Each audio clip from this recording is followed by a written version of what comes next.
இனிய வணக்கங்கள், அன்பு நண்பர்களே. மீண்டும் ஒரு புத்தம் புதிய நன்னாள் இறைமையின் வரமாக நமது தளத்தின் முதல் படிநிலையாக நேர்மறை சிந்தனைகளை நம்மிடையே விதைக்க இணைகின்றார் அன்பு தோழர் கற்பகவள்ளி அவர்கள். அவர்களை அன்புடன் வரவேற்போம். நன்றி. அனைவருக்கும் வணக்கம். இப்பிரபஞ்ச வெளியில் நீக்கமற நிறைந்திருக்கும் பரம்பொருளே, உம்மை வணங்குகின்றோம். உந்தன் அளப்பரிய அன்பால் எங்களுக்கு கிடைத்திட்ட பெற்றோர்கள், வழிகாட்டிகள், உற்றார், உறவினர்கள், நண்பர்கள் மற்றும் ஒவ்வொரு உயிருள்ள ஆன்மாக்கள் மற்றும் உயிரற்ற பொருட்களுக்காகவும் மனம் நிறைந்த நன்றி. உந்தன் அபரிமிதமான படைப்பால் இப்பூவுலகு உந்தன் எழில் நிறைந்த இயற்கையாலும் நிறை வளங்களாலும் நீடித்த நலங்களாலும் ஆகச்சிறந்த நேர்மறை எண்ணங்களாலும் இவ்வுன்னத உலகிலும் எங்கள் உயிர் துடிப்புள்ள உள்ளங்களிலும் நீக்கமற நிறைந்துள்ளது. உந்தன் அளப்பரிய அன்பினாலும் அருளினாலும் ஆசீராலும் நாங்கள் ஒவ்வொருவரும் உயர்ந்த உன்னதமான வாழ்வியல் பயணத்தை நிறைவுடனும் நிம்மதியுடனும் அன்றாடம் மேற்கொண்டு வருகின்றோம், ஆகச்சிறந்த வழிகளில். இதனால் நாங்கள் இச்சமூகத்தின் இன்றியமையாதவர்கள் என்பதையும், சீரிய வழியில் பயணிக்கும் அளவிற்கு ஆக்கப்பூர்வமான வழிகளில் எங்களை அன்றாடம் புதுப்பித்து வருகின்றோம். உந்தன் ஒப்பற்ற வழி நடத்துதலுடன் சிறுதுளி பெருவெள்ளமாகும் என்பதைப் போல் நாங்களும் சிறுக சிறுக சாதனை துளிகளை கோர்த்து வருங்கால சரித்திரத்தை ஆக்கப்பூர்வமான முன்னெடுப்புகளால் அலங்கரிக்கும் வரம் தாரும். அனைவருக்கும் நன்றி, அனைத்திற்கும் நன்றி, ஆண்டவனுக்கும் நன்றி. நன்றிங்க அன்பு தோழர். நமது நிகழ்வின் அடுத்த படிநிலையாக நாம் ஒரு நிமிட தியானத்திற்குள் பயணிக்க இருக்கின்றோம். கண்களை மெலிதாக மூடிக்கொள்வோம். கரங்களை கோர்த்துக் கொள்வோம். இப்பிரபஞ்ச பெருவெளியில் உள்ள இறைமைக்கு மனதார நன்றி பகிர கிடைத்த மற்றும் ஒரு அற்புதமான நன்னாள் இது. இப்பொழுது நாம் உச்சரிக்க இருக்கும் ஒவ்வொரு வார்த்தைகளுடன் நன்றி உணர்வினையும் கலந்து இறைமைக்கு சமர்ப்பிப்போம் அன்பின் காணிக்கையாய். இன்றெடுத்து அன்றாடம் அமுதூட்டி அன்பாகவும் கருணையாகவும் மாறிப்போன அன்பு தாய்க்கு மனம் நிறைந்த நன்றி. ஒவ்வொரு நாளையும் ஒவ்வொரு பொழுதையும் தமது உழைப்பாலும் தியாகத்தாலும் குடும்பத்தை நிறைத்து அறிவாகவும் ஆற்றலாகவும் மாறிப்போன அன்பு தந்தைக்கு மனம் நிறைந்த நன்றி. பரிசுத்தமான இயற்கையை பரிசளித்துச் சென்ற நம் முன்னோர்கள் ஒவ்வொருவருக்கும் மனம் நிறைந்த நன்றி. கற்பித்தல் என்னும் இனிய அனுபவங்கள் வாயிலாக அன்றாட பொழுதுகளை அர்த்தமுள்ளதாக்கும் ஆசிரிய பெருந்தகைகள் ஒவ்வொருவருக்கும் மனம் நிறைந்த நன்றி. இப்பிரபஞ்ச பூவுலகினுள் பயணித்துக் கொண்டிருக்கும் பயணிக்க இருக்கின்ற ஒவ்வொரு உயிருள்ள ஆன்மாக்களுக்கும் மனம் நிறைந்த நன்றி. உயிரற்ற பொருட்களாய் வாழ்வின் உடன் வழித்துணையாய் வாழ்வின் பாதையை என்றென்றும் நிறைக்கும் உயிரற்ற பொருட்களுக்கும் மனம் நிறைந்த நன்றி. இப்பிரபஞ்ச பூவுலகினை தமது பேரன்பாலும் பேரருளாலும் பேராசிராலும் ஆண்டு அரவணைத்து காத்து வரும் அந்த ஆண்டவனுக்கும் நன்றி. இப்பொழுது நமது சுவாசத்தின் ஓசையில் அது பயணிக்கும் பாதைகளில் நாமும் ஒரு நிமிடம் இணைந்து பயணிப்போம், நம் மூச்சின் சுவாசத்தினை சீர்மைப்படுத்தியவர்களாய்.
இப்பிரபஞ்ச பெருவெளியில் நிக்கமர நிறைந்திருக்கும் முடிவில்லா பரம்பொருளின் அன்போடும், அருளோடும், ஆசிரோடும் எங்கள் வாழ்வியல் சூழல் அன்றாடம் அர்த்தமுள்ள வகையில் சீருடனும், செம்மையுடனும் பண்பட்டு வருகின்றது.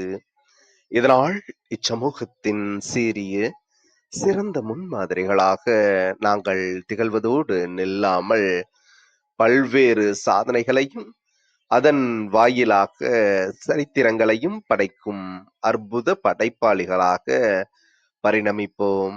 இறைமைக்கு நன்றி.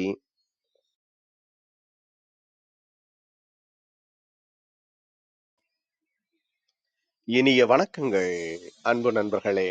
மீண்டும் ஒரு புத்தம் புதிய நன்னாள் இறைமையின் வரமாக நமது தளத்தின் 567வது நாள் நிகழ்விற்கு உங்கள் ஒவ்வொருவரையும் அன்புடன் வரவேற்பதில் பெருமகிழ்வு கொள்கின்றோம். நாங்கள் இந்த நாள் உங்களுக்கு ஆக சிறந்த நன்னாளாக அமைந்திடவும், நீங்கள் அடியெடுத்து வைக்கும் ஒவ்வொரு முயற்சிகளும் உங்களுக்கு ஆக சிறந்த வெற்றிகளை பரிசளிக்கவும் அன்பின் வாழ்த்துக்களை பகிர்ந்து கொள்வதில் பெருமகிழ்வு கொள்கின்றோம். நாங்கள் இந்த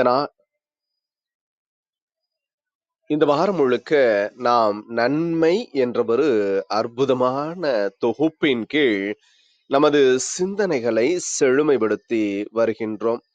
இந்த நன்மை தொகுப்பில் ஒவ்வொரு வெள்ளிக்கிழமையும் நாம் இலக்கிய வெள்ளியாக நமது அவையை அலங்கரித்து வருகின்றோம்.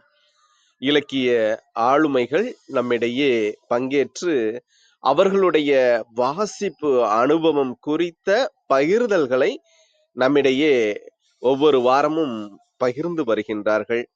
வாசிப்பு என்றென்றும் நம்மை இன்னும் இன்னும் மென்மைப்படுத்தக்கூடியதாகவும், நமது வாழ்வியல் வழித்தடங்களில் நம்மை கரம் பிடித்து மேன்மைப்படுத்தக்கூடியதாகவும் எப்பொழுதும் இருந்து வருகின்றது.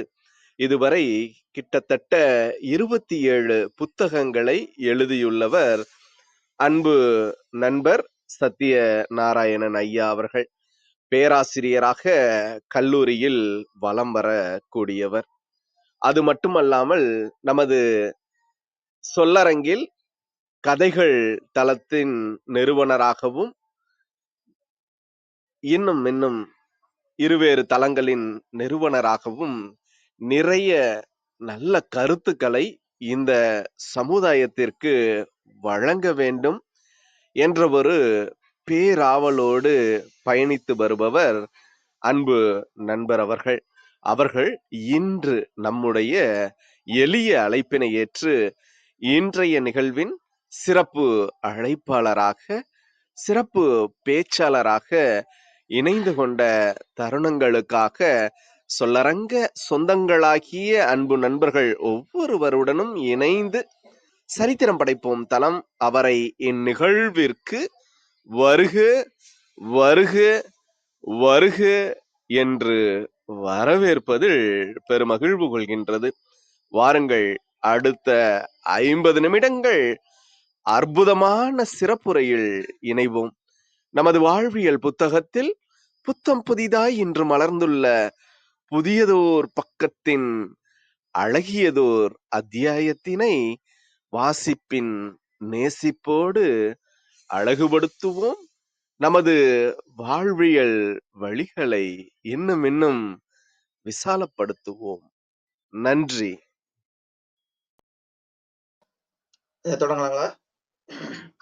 ம். தொடங்கலாங்களா? தொடங்கலாங்க. கேக்குதுங்களா? நன்றிங்க. அனைவருக்கும் இனிய காலை வணக்கம்.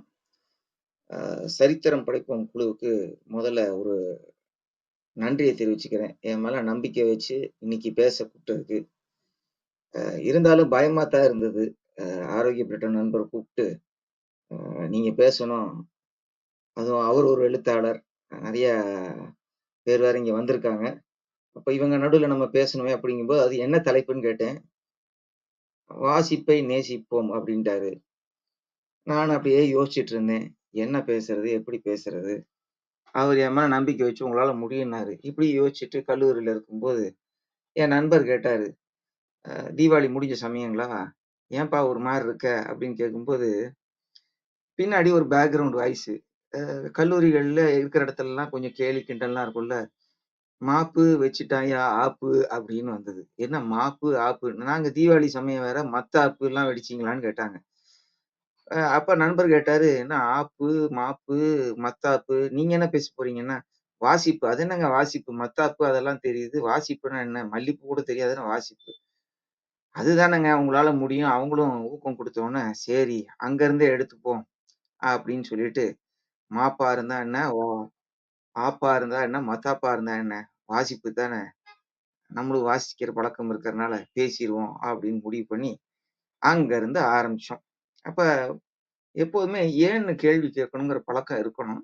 அதனால இந்த தளத்துல ஆ முதல் நிலையிலிருந்து கடைநிலை வரைக்கும் இருக்கிற எல்லா தட்டு மக்களும் வந்து பகர்றதுனால, ஒரு அறிமுகமும் குடுத்துடலாமே. அது என்ன வாசிப்பு, மத்தாப்புலாம் தெரியும்போது வாசிப்புன்னா என்ன? வாசிப்புன்னா என்ன சொல்றாங்க? ஒருத்தருக்கு அறிவு, புரிதலு, வளர்ச்சி இதெல்லாம் தரக்கூடிய ஒரு முக்கியமான செயல்பாடு. இந்த வாசிச்சா என்னங்க கிடைக்கும்? அப்படின்னு சொன்னா, அது ஒருத்தருக்கு வாழ்வுல நிச்சயமா முன்னேற்றம் அடைய உதவும். நம்ம சரியா 5 புலன்கள உபயோகிக்கணும்னு சொல்றாங்க. கூட 6வது புலனான ஆ பகுந்த பகுத்தறிவு பண்றதெல்லாம். அப்ப இந்த 5 புலன்கள்ல பார்த்தீங்கன்னா, கேட்கிறதா இருந்தா காது இருக்கு, நுகர்றதா இருந்தா மூக்கு இருக்கு. ஆனா, இந்த வாய் இருக்கு பார்த்தீங்களா? சுவைன்னு சொல்லும்போது, நாக்குன்னு சொல்லும்போது, இந்த நாக்குனால தான் நம்மளால நல்லா எழுத்து கூட்டி படிக்க முடியும். அப்ப இந்த நாக்கு வந்து ரொம்ப ரொம்ப முக்கியமா இங்க இடம் பெறுது.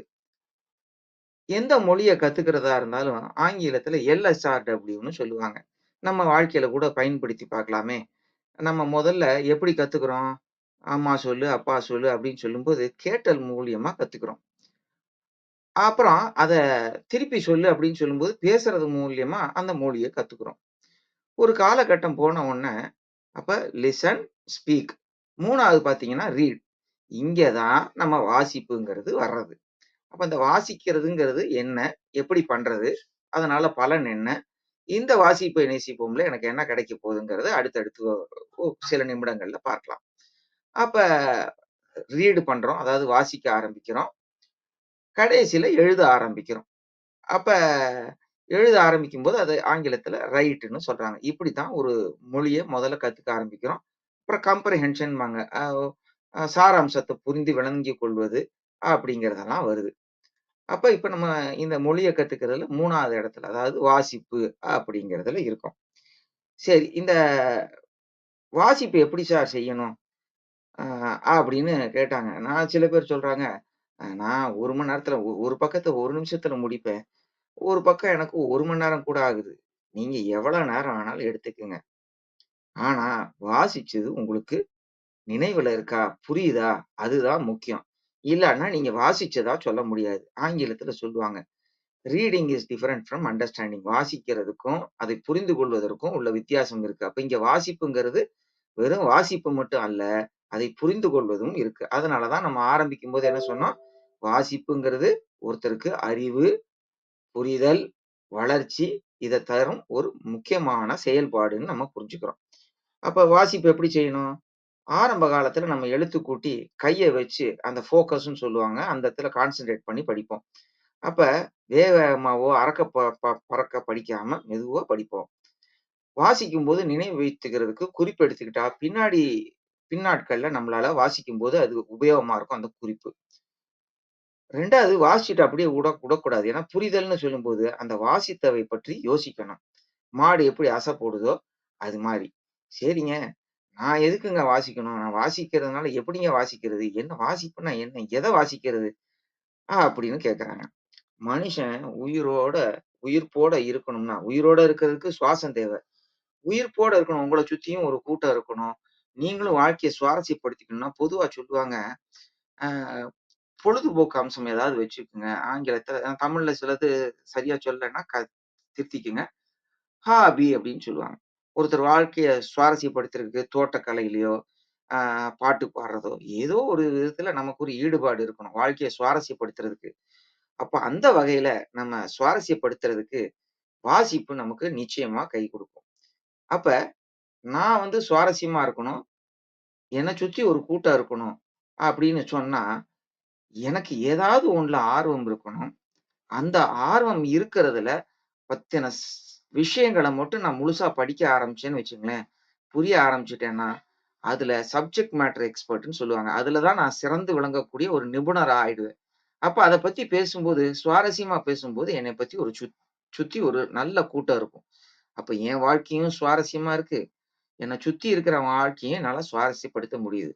அப்ப வாசிக்கிறது எதங்க வாசிக்கிறது? வாசிப்புன்னா என்னன்னு பார்த்தோம். எதங்க வாசிக்கிறது?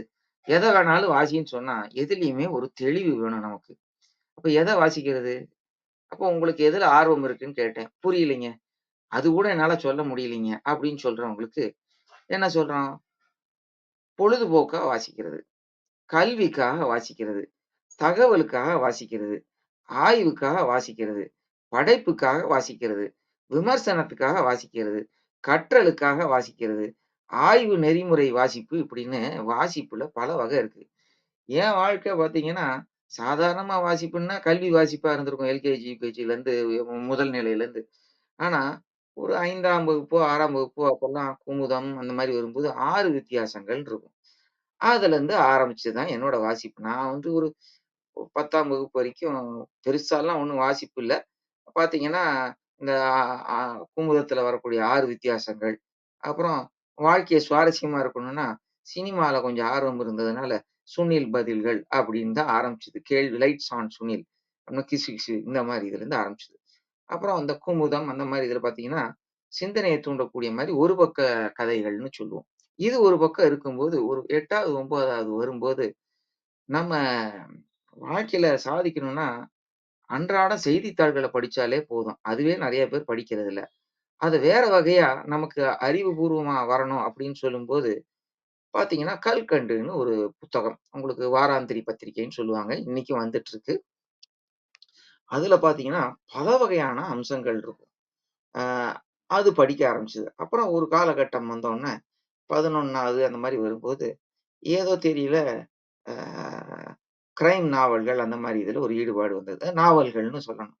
அது கிரைம் நாவல்னா ராஜேஷ்குமார் ஆகட்டும், ராஜேந்திர குமார், புஷ்பா அதுங்கிறது இது ஒரு பக்கம் போயிட்டுருக்கும்போது, சரித்திரத்துல ஒரு ஆர்வம் வரும்போது தான், நம்ம சாண்டில்யன், பொன்னியின் செல்வன், கல்கி, அப்புறம் கோவி மணிசேகரன் இதெல்லாம் கொஞ்சம் படிக்க ஆரம்பிச்சது.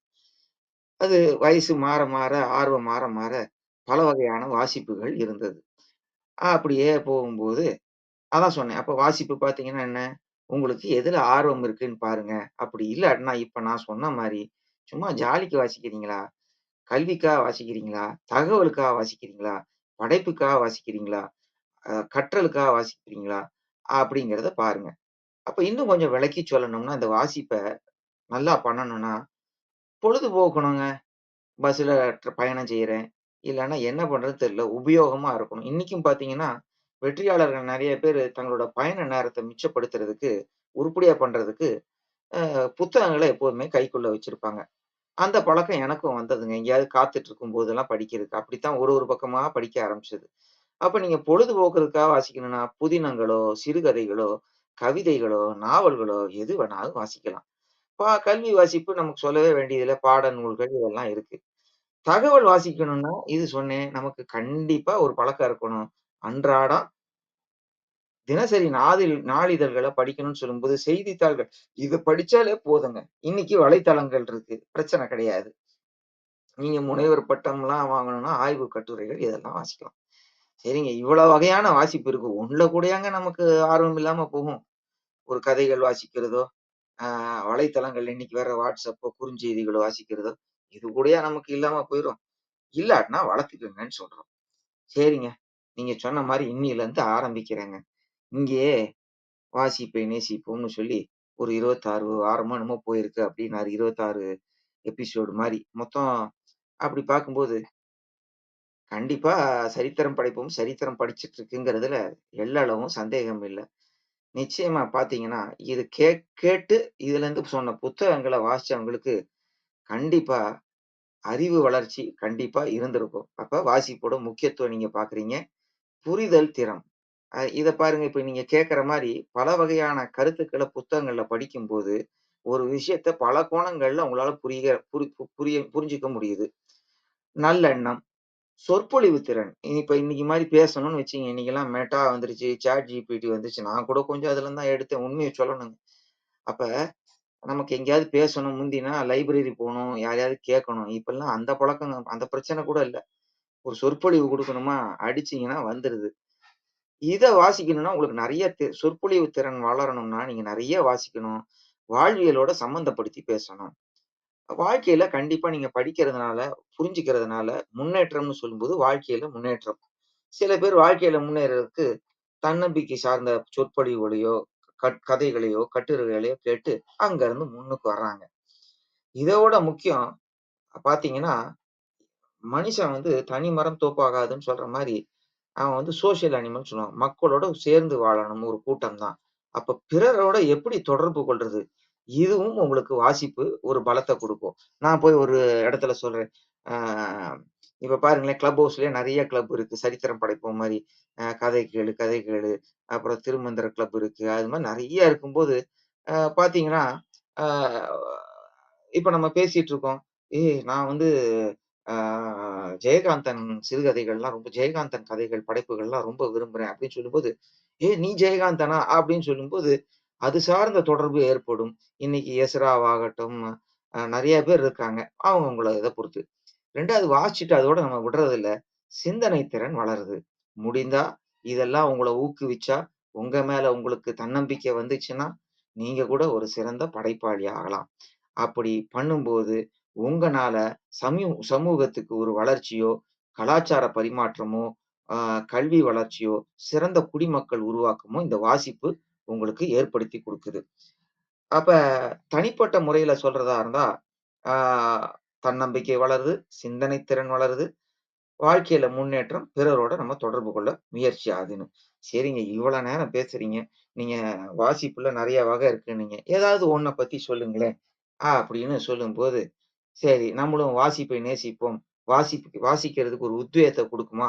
நீங்க பேசுனதெல்லாம் சரி. நீங்க வாசிச்சத ஒரு தடவ வாசிச்சு காட்டுங்களேன்.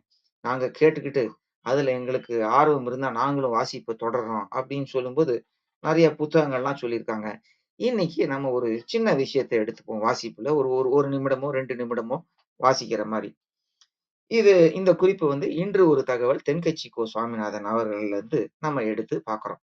அவர பத்தி உங்களுக்கு தெரியாதது கிடையாது. வானொலியில டெய்லி ஒரு விஷயத்த தினமும் ஒரு விஷயத்த பத்தி பேசுவாரு.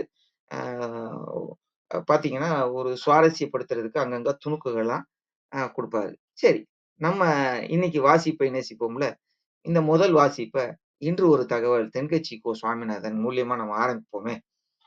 தலைப்பு உயர்வோம். அது என்ன உயர்வோங்க? ஒருத்தரு ஒரு தவறு செஞ்சுட்டாருன்னு வச்சுக்கங்க. ஒருத்தரு ஒரு தவறு செஞ்சுட்டாருன்னு வச்சுக்கங்க. உடனே நீ செய்தது தவறுன்னு சொல்றது ஒரு வகை.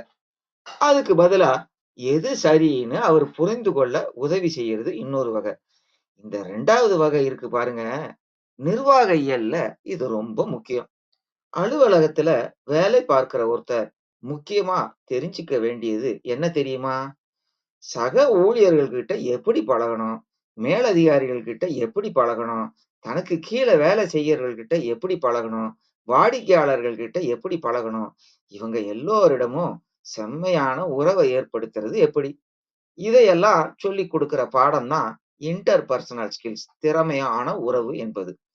எந்த வேலையில இருந்தாலும் சரி, இந்த உறவுகள வளர்க்கும் திறன் உள்ளவங்க சீக்கிரமா முன்னுக்கு வந்துடுறாங்க.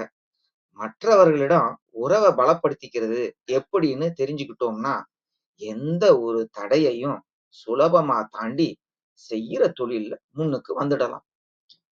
ஹார்வர்ட் பல்கலைக்கழகத்துல ஒரு கணக்கெடுப்பு பண்ணிட்டு பார்த்தாங்களாம். என்ன கணக்கு?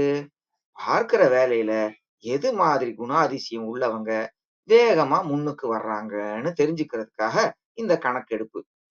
வெவ்வேறு துறையில வேகமா முன்னுக்கு வந்திருக்கிற பல பேரை சந்திச்சு இந்த சர்வேய நடத்தியிருக்காங்க. அவங்க கண்டுபிடிச்சு சொல்லி இருக்கிற உண்மை என்ன தெரியுமா?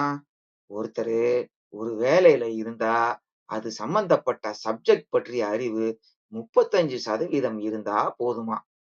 ஆனா உறவுகளை வளர்க்கும் திறன், அதாவது இன்டர்பர்சனல் ஸ்கில்ஸ் 65% வேணுமா. இப்படி உள்ளவங்க சீக்கிரம் முன்னுக்கு வந்துடுறாங்க. அதனால ஒருத்தருக்கு வேலை சரியா புரியலைன்னா கூட விவரமா மத்தவங்க கிட்ட பழகிறது எப்படிங்கிறத புரிஞ்சா போதும், அவரு முன்னுக்கு வந்துடலாம். அலுவலகங்கள்ல மட்டும் இல்லைங்க, எல்லா இடங்கள்லயும் இது ரொம்ப முக்கியம். வீட்டுக்குள்ளயும் இது ரொம்ப முக்கியம்னா பாத்துக்கங்களேன். அப்ப வீட்டுக்குள்ள மட்டுமா? இல்ல இல்ல, வீட்டுக்கு வெளியேயும் இது ரொம்ப முக்கியம். அப்ப அடுத்தவர்கள் கிட்ட பழகுறது எப்படிங்கிறது தெரிஞ்சுக்காதவன் வாழ்க்கையில முன்னேற முடியாது. இன்னைக்கு ஆயுதங்களால காயப்படுத்திக் கொள்கிறவங்கள விட வார்த்தைகளால காயப்படுத்திக் கொள்கிறவங்க தான் அதிகம். பெரியவர்கள், அதாவது தலாய் லாமா என்ன சொல்றாருன்னு தெரியுங்களா?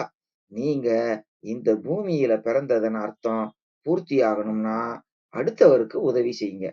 அடுத்தவருக்கு உதவி செய்ய முடியலன்னா கூட பரவாயில்ல, ஆனா யாரையும் புண்படுத்தி விடாதீர்கள் அப்படின்னு சொல்றாங்க. எனக்கு தெரிந்த ஒருத்தர் அலுவலகத்துல வேலை பார்க்கிறாரு. அவரு சொல்லுவாரு, எனக்கு இந்த இன்டர்பர்சனல் ஸ்கில் ரொம்ப அதிகம் சார். சக ஊழியர்கள் கிட்ட ரொம்ப சுமூகமா நடந்துக்குவேன். என் கூட வேலை பார்க்கிற ஒருத்தருக்கு ஏதாவது ஒரு கஷ்டம்னா அந்த சமயத்துல அவர் செய்ய வேண்டிய வேலையை நான் செஞ்சுடுவேன் சார் அப்படிம்பாரு. என்னடா இது, என் கூட வேலை பார்க்கிற ஒருத்தருக்கு ஏதாவது ஒரு கஷ்டம்னா அந்த சமயத்துல அவர் செய்ய வேண்டிய வேலையை நான் செஞ்சுடுவேன் சார் அப்படிம்பாரு. நான் அவர்கிட்ட சமீபத்துல அப்படி ஏதாவது செஞ்சிருக்கீங்களான்னு கேட்டேன். செஞ்சிருக்கேன் சார். போன வாரம் புதன்கிழமை ஆபீஸ்ல என் பக்கத்து சீட்டுக்காரருக்கு வயித்த வலி. உடனே நான் மெடிக்கல் லீவ் போட்டுட்டு எங்க வீட்டுக்கு போயிட்டேன் சார் அப்படின்னாருன்னா பாத்துக்குங்களேன். இப்ப இந்த இன்று ஒரு தகவல் தென்கட்சி கோ. சுவாமிநாதன் எடுத்துக்கிட்டீங்கன்னு வச்சுக்கங்களேன். இது அதிகம் இந்த புத்தகம் பார்த்தீங்கன்னா, ஒண்ணுமே 1 பக்கம், 2 பக்கம் இல்லன்னா 3 பக்கத்துக்குள்ள தான் வரும். இந்த புத்தகத்துல இருக்கிற ஒவ்வொரு கட்டுரை சார்ந்தது பார்த்தீங்கன்னா, விஷயங்கள்லாம். உங்கள ஆர்வத்த தூண்டுற மாரி ரொம்ப சரளமா, வட்டார மொழியில பேசுவாரு. இவரோட தனித்துவம் என்னன்னு கேட்டீங்கன்னா, முடிவா துணுக்கு சார்ந்ததா பேசுனதுக்கு எதிர்மறையா இருக்கிற மாரி ஒரு விஷயத்த சொல்லி முடிக்கிற மாரி முடிப்பாரு. அதாவது ஒரு ஹாஸ்யம், ஒரு நகைச்சுவை உணர்வோட முடிக்கிற மாரி. இப்ப பாருங்க, இங்க என்ன பண்ணாரு, இப்படித்தாங்க இன்டர்பர்சனல் ஸ்கில் வளர்க்கறதுக்கு அவருக்கு வயித்த வலின்னா, நான் அவருக்கு தொந்தரவு பண்ணக்கூடாதுன்னு போயிட்டேங்கிற மாரி இது மாரி ஒவ்வொன்லயும் உங்கள சிந்திக்க வைப்பாரு. அப்ப பாருங்க, உங்களுக்கு இன்னைக்கு ஒரு தகவல் கிடைச்சிருக்கு. உறவுகள பலப்படுத்தணும். வாழ்க்கையில அது 65% ரொம்ப ரொம்ப முக்கியம்ங்கிறது ஒரு தகவலா உங்களுக்கு இன்னைக்கு கேட்டல் மூலியமா கிடைச்சிருக்கு. இது ஒரு அப்ப இந்த வாசிப்பு திரும்ப திரும்ப நெறைய இடத்துல நாங்க சொல்றது என்னன்னு கேட்டீங்கன்னா, நீங்க கற்றல் அப்படின்னு சொல்லும்போது கேட்டல் மூலியமாவோ, வாசித்தல் மூலியமாவோ பண்ணீங்கன்னா, என்ன கிடைக்கும் அப்படின்னா, நீங்க போற பாதை சரியான பாதைங்கிற நம்பிக்கை ஊட்டுறதா இருக்கும். வலியுறுத்துறதா இருக்கும். இதுதான் நடக்கும். அப்ப இன்னைக்கு பார்த்தீங்கன்னா, வாசிக்கிறதுனால நெறைய பலன்கள் இருக்கு போல. ஒ வ 65% இன்டர்பர்சனல் ஸ்கில்ஸ் உறவுகளை சரிப்படுத்தணும்னு தெரிஞ்சிருக்கு. இன்னைக்கு உங்க வீட்ல ஏதாவது ஒரு காலையிலயோ, நேத்து நைட் ஒரு பிரச்சனை இருந்திருந்தா, இது உங்களுக்கு ஒரு நினைவூட்டலா இருந்து, உங்கள வாழ்க்கையில மாத்திச்சுன்னா, இந்த சரித்திரம் படைப்போம். அவங்க செய்யற வேலைய செம்மையா செஞ்சிருக்காங்கன்னு அர்த்தம். சரி. இப்ப இது ஒரு வகையான வாசிப்பு. இப்ப கட்டுரை சார்ந்த வாசிப்பு மாரி நம்ம ஒண்ணு பார்ப்போமே. ஏங்க நீங்க கொஞ்சம் ஆங்கிலம்லாம் நெறைய கலக்குறீங்க. அது என்னமோ தெரியலைங்க. ஆங்கில புத்தகங்கள் தான் ஆரம்பத்துல, அதாவது அ வாழ்வியல் சம்பந்தப்பட்ட, நிர்வாக மேலாண்மை சம்பந்தப்பட்ட விஷயங்கள படிக்கும்போது, ஆங்கிலத்துல நெறைய படிச்சதுனாலயோ என்னவோ அந்த தாக்கம் இருக்கு. அப்படி பண்ணிட்டு இருக்கிற ஒரு காலகட்டத்துல தான், அட நம்ம மொழியில அந்தந்த மொழியில எல்லாமே இல்லாதது கிடையாதுங்க. நமக்கு எப்ப கிடைக்கணும்னு இருக்கோ அப்பதான் கிடைக்கும்பாங்க. அது மாரி எனக்கு வந்து ஆஹா! நிர்வாகியல் ஆகட்டும், மேலாண்மை ஆகட்டும் எல்லாத்துலயுமே திருக்குறள் 1 எடுத்துக்கிட்டா நம்ம என்னன்னா, சுவாரஸ்யங்கிற பேர்ல நெறைய விஷயத்துல இருக்கும். ஆனா 1ல கூட உருப்படியா இல்ல. அதுதான் பிரச்சனையே நமக்கு. வாழ்க்கையில எல்லாம் தெரிஞ்சுக்கிறது தப்பு இல்ல. ஆனா 1ல உறுதியா, கெட்டியா இந்த விஷயத்துக்கு அணுகுனா இவரு தான் சரியான ஆள்ன்னு சொல்ற அளவுக்கு நம்ம வளரணும். அதுதான் நமக்குள்ள பிரச்சனை. அப்படி பார்க்கும்போது திருக்குறள்ல இல்லாததா? அப்படின்னு திருக்குறள் சார்ந்து படிக்கும்போது வந்தது. அப்படி படிக்கும்போது வாரியார் திருக்குறள பத்தி சொன்னத உங்களுக்கு இன்னைக்கு வாசிப்பை நேசிப்போம்ல உங்களுக்காக வாசிக்கிறேன். ஆ வாரியார் விரிவுரை விருந்து. வாரியாரும் அருமையான ஒரு சொற்பொழிவாளர். நல்ல விஷயங்களை பேசுனத அது எழுத்து வடிவுல கொண்டாந்துருக்காங்க. இந்த வாரியார் விரிவுரை விருந்து ஏன் இன்னைக்கு இந்த வாசிப்பை நேசிப்போம்ல இதை வாசிக்கிறேன்னா, நம்ம நண்பர் அர்த்தநாரி ஐயா திங்கட்கிழமை திருக்குறள்ல இருந்து வாழ்வியலை பத்தி பேசினாரு. அப்ப அதுக்கு கூட வலு சேர்க்கிற மாதிரி இருக்கும்னு நான் நம்புறேன். இந்த வாசிப்பை நேசிப்போம்ல இந்த வாரியார் விரிவுரை விருந்துல இருந்து திருக்குறள் ஒண்ணு பார்ப்போம். அப்புறம் இதுக்கப்புறம் யாருக்குதான் கதை கேட்க ஆசை இருக்காது?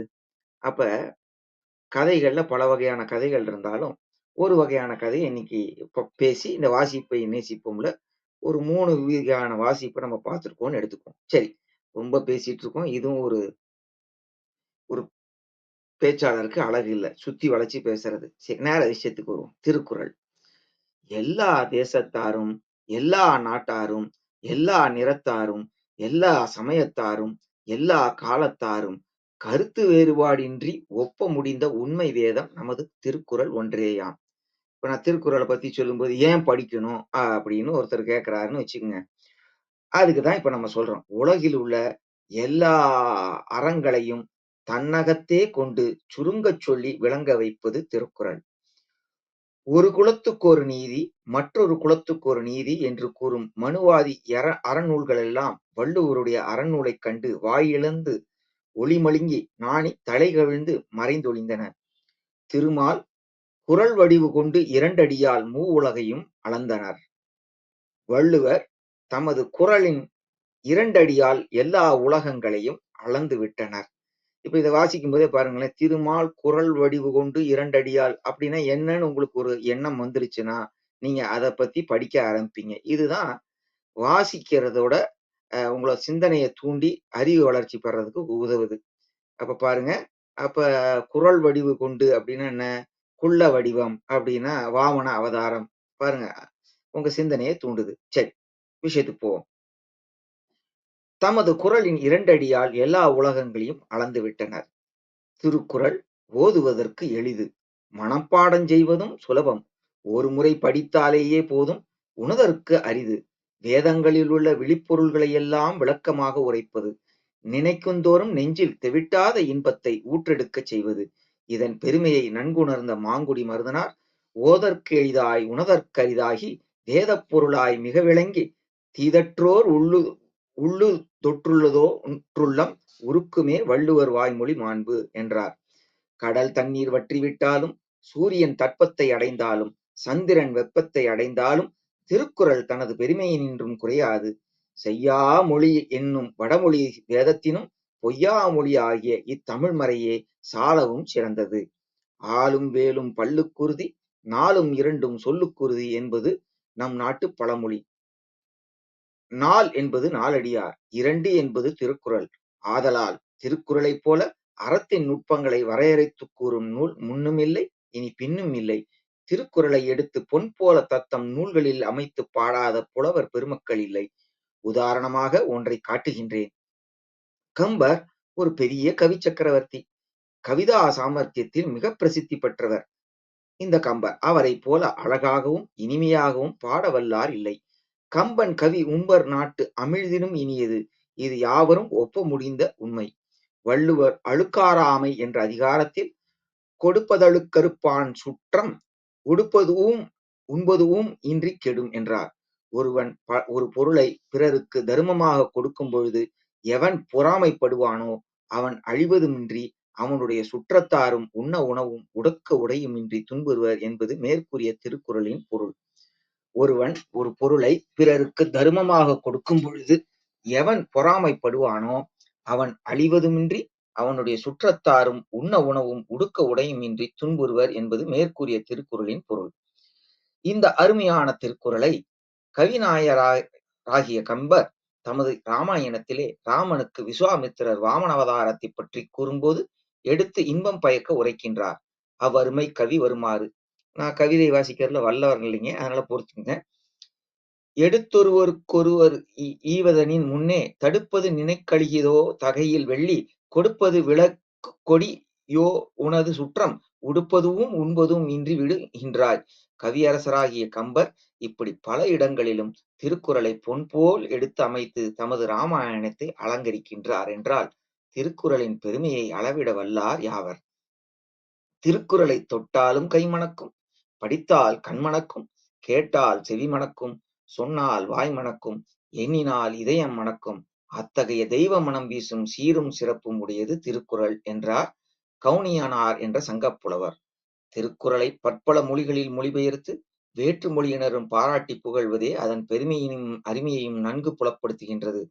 வள்ளுவர் ஒருவருக்கே தெய்வ புலவர் என்ற பெயர். அவர் சங்கப்புலவர் 49 பெருமக்களாலும் நன்கு மதிக்கப்பெற்றவர். தூய வாழ்வில் வாழ்ந்தவர், எல்லா அறமும் உணர்ந்தவர். இத்தகைய சென்னா போதர் திருவாய் மலர்ந்தருளிய இப்பொதுமறையும் பொன்றா புகழுடையது. என்றும் இளமையானது. முப்பாலால் நாற்பொருள்களையும் நனி விளக்குவது திருக்குறள் நம் செந்தமிழுக்கே ஒரு பெரிய கௌரவத்தை கொடுத்து விட்டது. திருக்குறள் என்னும் திருவாபரணத்தில் தமிழ்த்தாயே மிகுந்த பொலிவுடன் விளங்குகின்றாள். தமிழ் எழுத்துக்கள் அகரத்தில் தொடங்கி நகரமெய்யில் முடிவடைகின்றன. எல்லா எழுத்துக்களும் இதற்குள் அடங்கி விடுகின்றன. திருக்குறளும் அகரம் முதல எழுத்தெல்லாம் ஆதிபகவன் முதற்றே உலகு என்று அகரத்தில் தொடங்குகின்றது. ஊடுதல் காமத்திற்கின்பம் அதற்கின்பம் கூடி முயங்கப் பெறின் என்று நகரத்தில் மெய்யில் முடிவடைகிறது. இவ்வாறு வேறு எந்த நூலும் அமையவில்லை. இத்தகைய பல சிறப்புகளை உடையது திருக்குறள். திருக்குறள் அறத்துப்பால், பொருட்பால், இன்பத்துப்பால் என்பது முப்பாலாக பிரிந்துள்ளது. இப்படியே நிறைய அவர் சொல்லிட்டே இருக்காரு. ஆகவே பால் 3, இயல் 8, அதிகாரம் 133, பாக்கள் 1330 இவைகளை ஒருவன் நன்றாக படித்து விட்டால் மீண்டும் ஒன்றையும் படிக்க வேண்டிய அவசியமில்லை. உலகம் போற்றும் உயர்நிலையில் விளங்கலாம். ஆதலால் நம் தமிழ்நாட்டில் தமிழராய் பிறந்த ஒவ்வொருவரும் தமிழ்மறையாகிய திருக்குறளை அவசியமாக ஓதியுணர்தல் வேண்டும். அப்ப தமிழ்நாட்டு தமிழரான் மட்டும் இல்லைங்க, இது பல மொழிகள்ல மொழிபெயர்த்ததுனால யார் வேணாலும் இந்த திருக்குறளை மட்டுமே படிச்சு புரிஞ்சு வாழ்க்கையில நடைமுறைப்படுத்தி வாழ்ந்தா இதை விட வேற என்ன வேணுங்க? அப்ப திருக்குறள் மாதிரி ஒரு புத்தகத்தை மட்டுமே வாழ்க்கையில ஒரு பைபிளாவோ ஒரு என்ன சொல்றது குரானாவோ ஒரு ராமாயணம் மகாபாரதம் மாதிரி வச்சா கூட வாழ்க்கையில முன்னுக்கு வந்துடலாம் அப்படிங்கிற ஒரு தகவல் இன்னைக்கு உங்களுக்கு கிடைச்சிருக்கும்னு நான் நம்புறேன். அப்ப இது ஒரு வகையான வாசிப்பு கட்டுரை மாதிரி வாரியார் விரிவுரை விருந்துன்னு. சரி, இப்ப நம்ம நிறைவா மணி 6:40 ஆகுறதுனால ஒரு கதை சார்ந்து ஒரு வாசிப்பை பார்த்துட்டு வாசிப்போட சாராம்சத்தை இன்னைக்கு நம்ம என்ன பேசணும், வாசிப்புனா என்னங்கிறத பத்தியும் நிறைவுரையா நம்ம கொடுத்துடலாம். சரி, இப்ப சுவாரஸ்யப்படுத்துறதுக்கு நீங்க எதுல வல்லவர்னு பார்த்துக்கங்க. நான் ஏற்கனவே சொன்னேன், வாசிக்கிறதுனால பல நன்மைகள் உண்டு. ஏதாவது நிறைய கொடுக்குறேன் உங்களுக்கு வேணுங்கிறத, ஏதாவது ஒண்ணு எடுத்துக்கங்கன்னு சொல்றேன், அது கூட எடுக்க முடியல அப்படின்னு ஒருத்தர் சொன்னாருன்னா அவரை நம்ம ஒண்ணும் பண்ண முடியாது. அவருக்கு காலம்தான் பதில் சொல்லணும். சரி, இப்படித்தாங்க பேசிட்டு இருக்கும்போது நீங்க நிறைய பேசுறீங்க, அதெல்லாம் சரிங்க. நான் ஏன் வாசிக்கணும், வாசிச்சா எனக்கு என்ன கிடைக்கும்? ஏன்னா நம்ம எல்லாரும் கொஞ்சம் என்ன சொல்றது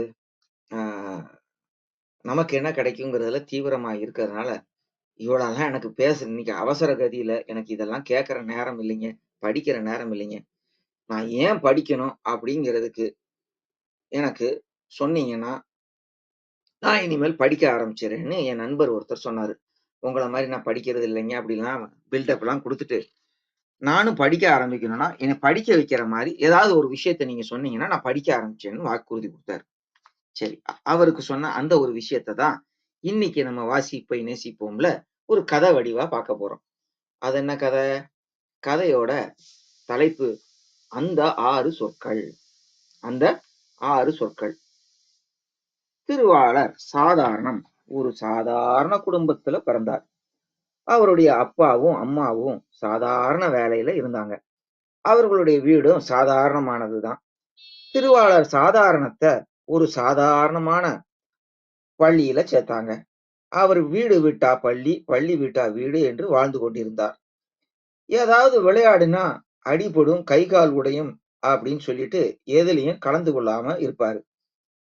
பள்ளியில கட்டுரை போட்டி, பேச்சு போட்டி, மாறுவேட போட்டி என்று நிறைய போட்டிகள் நடக்கும். ஆனா நமக்கு எதுக்கு வம்பு அப்படின்னு எதுலயும் கலந்து கொள்ள மாட்டார்.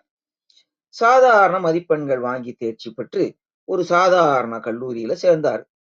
அங்க அனைத்து பேராசிரியருக்கும் அவரை மிகவும் பிடிக்கும்.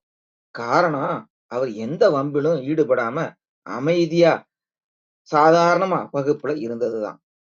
பின்னர் அவருக்கு ஒரு சாதாரண நிறுவனத்துல சாதாரண சம்பளத்துல ஒரு சாதாரண வேலை கிடைச்சது.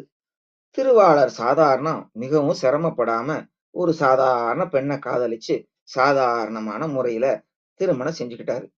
இருவரும் யாருக்கும் தெரிந்திராத ஒரு சாதாரண ஊருக்கு தேனிலவுக்கு போனாங்க. திருமதி சாதாரணம் ஒரு ஆண் ஒரு பெண் என இரு குழந்தைகளை சாதாரணமான முறையில பெற்றெடுத்தாங்க. தினமும் திருவாளர் சாதாரணம் அலுவலகத்திலிருந்து வீட்டுக்கு வருவார். தொலைக்காட்சி நிகழ்ச்சிகளை பார்ப்பாரு. அவருக்கு பொது சேவை, ஜேசி, அரிமா, சுழற்சங்கங்கள் எதிலும் ஈடுபாடு இல்ல. நண்பர்கள் கிடையாது. தொலைக்காட்சியில நிறைய நிகழ்ச்சிகள் வரும்போது வீணாக எதற்கு விளையாட்டு மைதானம், நாடக திரையரங்குகள் என்பதால் வீட்டை விட்டு வெளியே போறதில்ல. அலுவலகத்துல ஒரு சுறுசுறுப்பான இளைஞனை மேலதிகாரியாக போட்டாங்க. அங்கு அவர் வாயை திறப்பதில்லை. ஆனா வீட்டுக்கு வந்ததும் அந்த அதிகாரியை திட்டி தீர்ப்பதே பெரிய வேலையா நம்ம சாதாரணத்துக்கு இருந்தது. எதற்குத்தான் அந்த ஆள் அழட்டிக்கிறானோ என்று திருமதி சாதாரணத்திடம் குறை சொல்வதே அவருடைய அன்றாட சாதாரண வேலை. அலுவலகத்துல எந்த புதிய பொறுப்பையும் முயற்சியும் மேற்கொள்றதில்ல. ஏதேனும் தவறு நடந்துருச்சுன்னா யார் அந்த பழியை சுமப்பது என்பதே அவர் பயம்.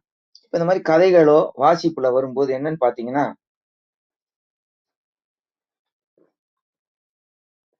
என்ன விஷயம்னு பாத்தீங்கன்னா, சில சமயம் நம்மளையே புரியிற மாதிரி ஒரு கதாபாத்திரம் நம்மள சொல்லும். இப்ப சில சமயம் நம்ம சாதாரணமா இருந்தோம்னா, ஆஹா இவர் நம்மளை போலதானே இருக்காரு, நம்ம மாறணும்னு தோணும். இல்லைன்னா இவர் மாதிரி சுறுசுறுப்பா இருக்கணும் அப்படின்னு தோணும். இவர்னா இந்த கதையில வர்ற மாதிரி இல்லைங்க. அப்ப உங்களை உங்களுக்கு அடையாளம் காட்டுறது வாசிப்புன்னு நம்ம எடுத்துக்கலாம். சரி. இப்படியே 58 வயசு தாண்டி ஓய்வு பெற்று திரு சாதாரணத்திற்கு ஒரு சாதாரண பிரிவு விருந்து கிடைச்சது. வீட்டுக்கு வந்தாரு. இனி மிக எளிய வருமானத்துல, அதாவது ஓய்வு தொகையில வாழ வேண்டும். பேரன் பேத்திகளை கவனித்துக் கொள்ள வேலைக்கு ஆள் வைக்க வசதி இல்லை. ஒரு நாள் அவருக்கு சாதாரண வியாதி வந்தது. அத சாதாரணமா எடுத்துக்கொண்டதுனால முற்றி உயிர்விடும் நிலை வந்தது. சாகும் தருவாயில நிலையில அவர் வாய் முணுமுணுத்தது. அவர் சொன்ன 6 சொற்கள் அப்படின்னு இங்க ஒரு பாஸ் கொடுக்குறோம்னு வச்சுங்க. எல்லாரும் என்ன அந்த 6 சொற்கள் அப்படிம்பாங்க.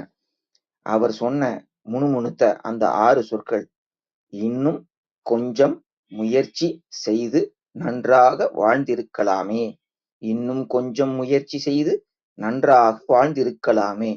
அப்ப யோசிச்சு பாருங்க, இன்னும் கொஞ்சம் முயற்சி செய்து நன்றாக வாழ்ந்திருக்கலாமேங்கிற ஒரு எண்ணம் காலம் கண்கட்ட பிறகு சூரிய நமஸ்காரம் அப்படிங்கிற மாதிரி இல்லாம வாழும்போது நம்ம என்ன பண்ணலாம் அப்படின்னு கேட்டீங்கன்னா, இந்த மாதிரி ஒரு தூண்டுகோலா வாசிப்பு இருக்குங்கிறது நிச்சயம். நம்மளும் ஒரு சாதாரண வாழ்க்கைய வாழாம சாதாரணத்துக்கும் அசாதாரணத்துக்கும் ஒரு எழுத்து தான் வித்தியாசங்கிற மாதிரி இங்க என்ன சொல்றோம்னா, ஆர்டினரி எக்ஸ்ட்ராடினரின்னு சொல்லுவோம்.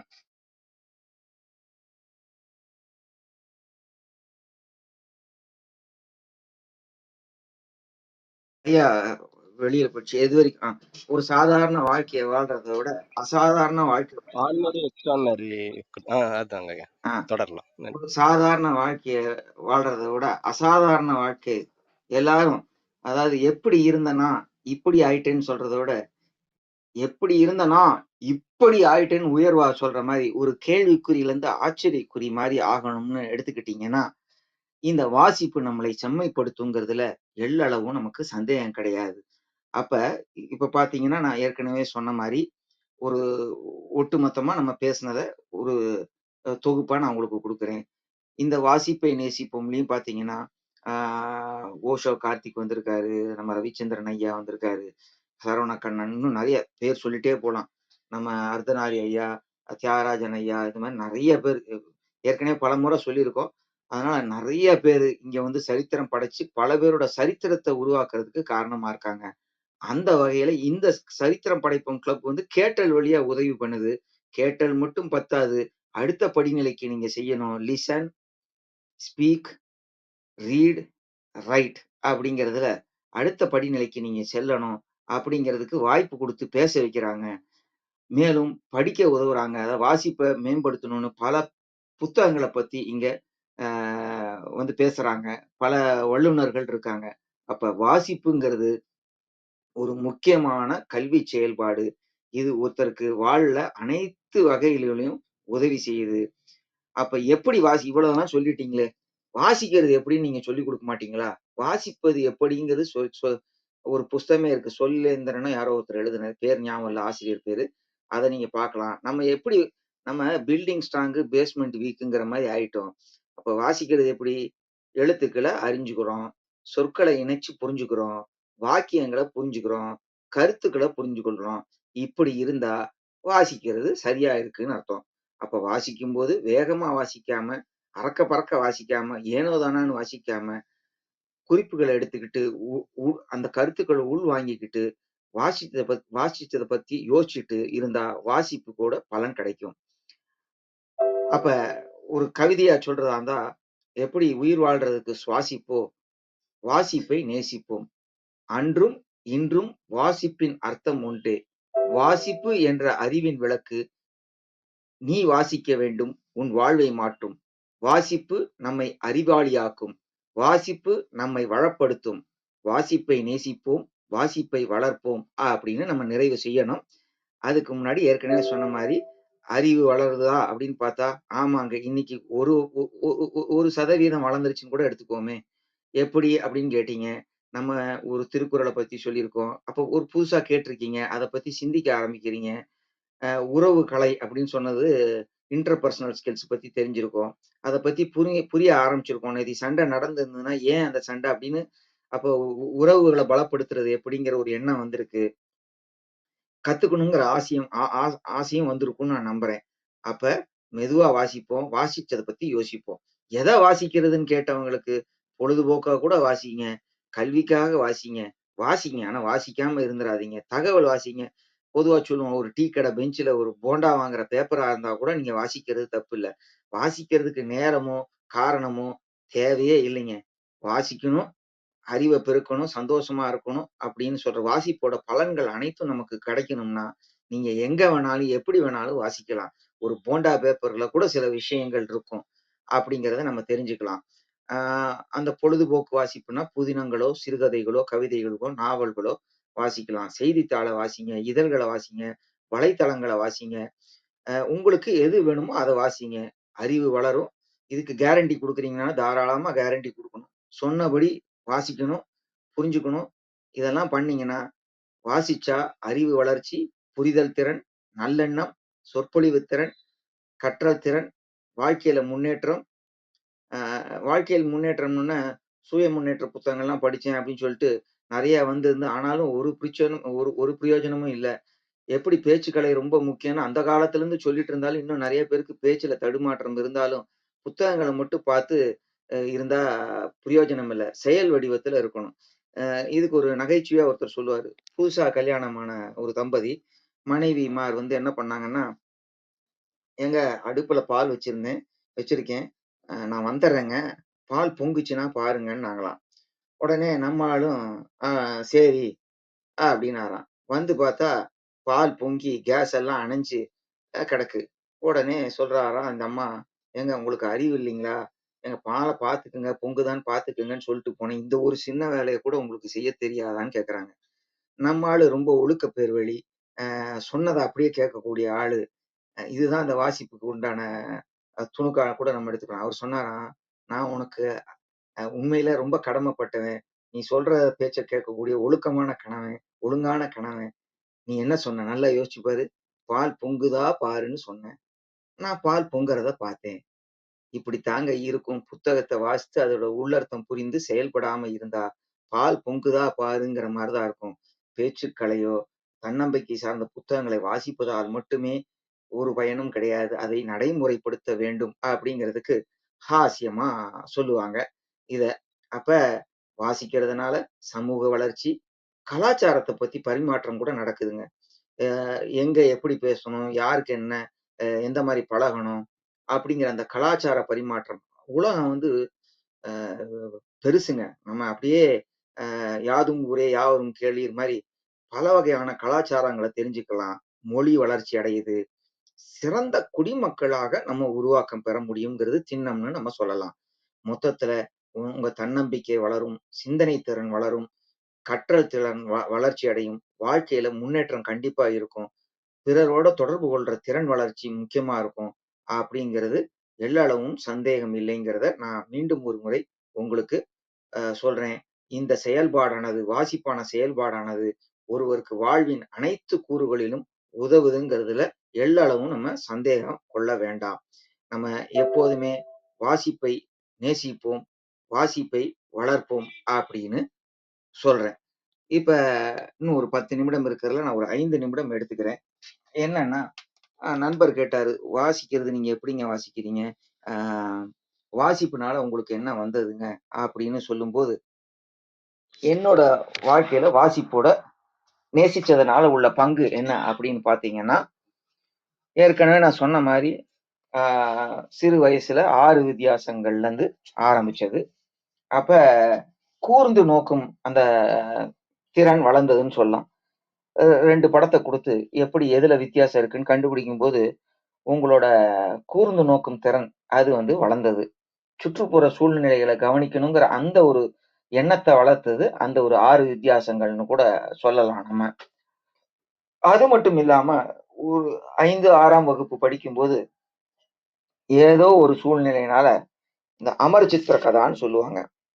படங்கள் வழியா கதை இருக்கும். அது பஞ்சதந்திர கதையாகட்டும், அ வாழ்வியல் சம்மந்தப்பட்ட கதைகளாகட்டும், அமர் சித்திர கதா அப்படின்னு சொல்லுவாங்க. அது அப்புறம் அந்த அம்புலிமாமா இதெல்லாம் வாசிக்கும்போது, வேதாளம் கதைகள் அப்படிலாம் சொல்லும்போது, சிந்தனைய தூண்ட ஆரம்பிச்சது. அது வேதாளம் கதை எடுத்துக்கிட்டீங்கன்னா, அம்புலிமாமால இந்த கேள்விக்கு நீ சரியா பதில் சொல்லன்னா, உன் தல சுக்கு நூறா உடையும். அப்படின்னு சொல்லிட்டு, நீ சரியா சொல்ட்டேன்னா, அது திருப்பி மரத்து மேல போயிரும். இப்படி ஒவ்வொரு கதையா வரும். அப்ப அந்த கேள்விக்கு என்ன பதிலா இருக்கும்? அப்படின்னு உங்கள சிந்திக்க வைக்கக்கூடிய அந்த கதைகள் ரொம்ப என் வாழ்க்கைய மாத்துச்சுன்னு சொல்லலாம். இப்படி இருக்கும்போது இந்த காமிக்ஸ்ன்னு சொல்லுவோம். படங்கள் வழியா படிக்கிறது. அது இரும்பு கை மாயாவி ஆகட்டும், இன்னும் 2, 3 பேர் சட்டுன்னு ஞாபகம் வர மாட்டேங்குது. என்னமோ இந்த இரும்பு கை மாயாவி மட்டும் இன்னும் நெஞ்சில நிக்குது. முத்து காமிக்ஸ்ன்னு சொல்லுவாங்க. இப்ப இந்த காமிக்ஸு, கார்ட்டூன்ஸ் இதெல்லாம் வாசிக்கிறது, பார்க்கறதுனால உங்களோட சிந்தனை திறன் வளர்ந்தது அப்படின்னா, எள்ளளவும் சந்தேகம் இல்லைன்னு சொன்ன மாரி, என் வாழ்க்கையிலயும் அது பல காலகட்டங்கள்ல மாற்றத்தை ஏற்படுத்துச்சு. இப்ப சின்ன வயசுல படிச்ச அதே கதைகள், காமிக்ஸு, அம்புலிமாமா வயசு ஆக ஆக எனக்கு சுமார் ஒரு 50 வயசு இருக்குன்னு வச்சுக்கங்களேன். 50 வயசு இளைஞன்னு வச்சுக்கலாம்னு வச்சுக்கங்களேன். அது வாழ்க்கை ஒரு சுழற்சி மாரி, அது என்னவோ தெரியல, இப்ப இந்த காலகட்டங்கள்ல அந்த காமிக்ஸ் அந்த மாரி ஒரு இது படிக்கணுங்கிற ஆர்வம் வரும்பாங்க. அது நமக்கும் வந்திருக்கு. அப்ப இது ஒரு காலகட்டம். அப்புறம் பார்த்தீங்கன்னா, மொழி சார்ந்து இல்லாம நீங்க ஒரு 10வது, 12வது வரும்போது நான் சொன்ன மாரி, செய்தித்தாள்கள்ல 6ஆம் கிளாஸ், 7ஆம் கிளாஸ்லருந்து அப்பப்ப படிக்கிறதோட சரி, முழுசா படிக்கல. அது படிச்சிருந்தா ஒருவேள நம்மளோட வாழ்க்கை பயணமும் வேற எங்கேயாவது மாறி இருக்குமோ என்னவோ தெரியல. அதனால தான் இன்றைய இளைஞர்களுக்கு யாரா இருந்தாலும் குழந்தைகளுக்கு அன்றாட செய்தித்தாள்கள வாசிக்கிற ஒரு பழக்கம் இருந்தாலே, செய்தித்தாள்கள்ல பல வகையான செய்திகள் இருக்கு. ஏற்கனவே நான் சொன்ன மாரி வாழ்க்கைய சுவாரஸ்யப்படுத்திக்கிறதுக்கு உங்களுக்கு சுவாரஸ்யமான ஒரு விஷயத்த எடுத்து, அதுல மட்டுமாவது கவனத்த செலுத்தினா போதும் அப்படிங்கும்போது, அதுக்கு மிகவும் உறுதுணையா இருக்கிறது செய்தித்தாள்கள் தான். அது விளையாட்டாகட்டும், ஆ கல்வி ஆகட்டும், ஆ சமூக சிந்தனைகள் ஆகட்டும், அரசியல் ஆகட்டும் எல்லாமே குடுக்கும். அது அது படிக்க ஆரம்பிச்சது. அப்புறம் இந்த கிரைம் நாவல் அதெல்லாம் வரும்போது, அது ஒரு காலகட்டங்கள். ஆ சரித்திர நாவல்கள் படிக்கும்போது, நம்ம சரித்திரம் சார்ந்த விஷயங்கள்லாம் தெரிய ஆரம்பிச்சது. கல்லூரிக்கு போன காலகட்டங்கள்ல வரும்போது, பலதரப்பட்ட மனிதர்கள நம்ம சந்திக்கும்போது, வாழ்வியல் முன்னேற்றம், நிர்வாக மேலாண்மை இந்த மாரி கதைகள படிக்க ஆரம்பிக்கும்போது, தலைமைத்துவம்னா என்ன? தலைமைத்துவத்த எப்படி வளர்த்துக்கிறது? விளையாட்டு மூலியமா எப்படி நம்மள மேம்படுத்திக்கிறது? எப்படி மிச்சவங்களோட பழகணும்? ஆ அப்புறம் ஆ வித்தியாசமா வித்தியாசமான கோணத்துல ஒரு விஷயத்த எப்படி பார்க்கறது? Critical thinking, analytical, design thinking இப்படின்னு ஆங்கிலத்துல நெறைய வார்த்தைகள் உபயோகிப்பாங்க. இதெல்லாம் இந்த மாரி புத்தகங்கள் படிக்கும்போது வந்தது.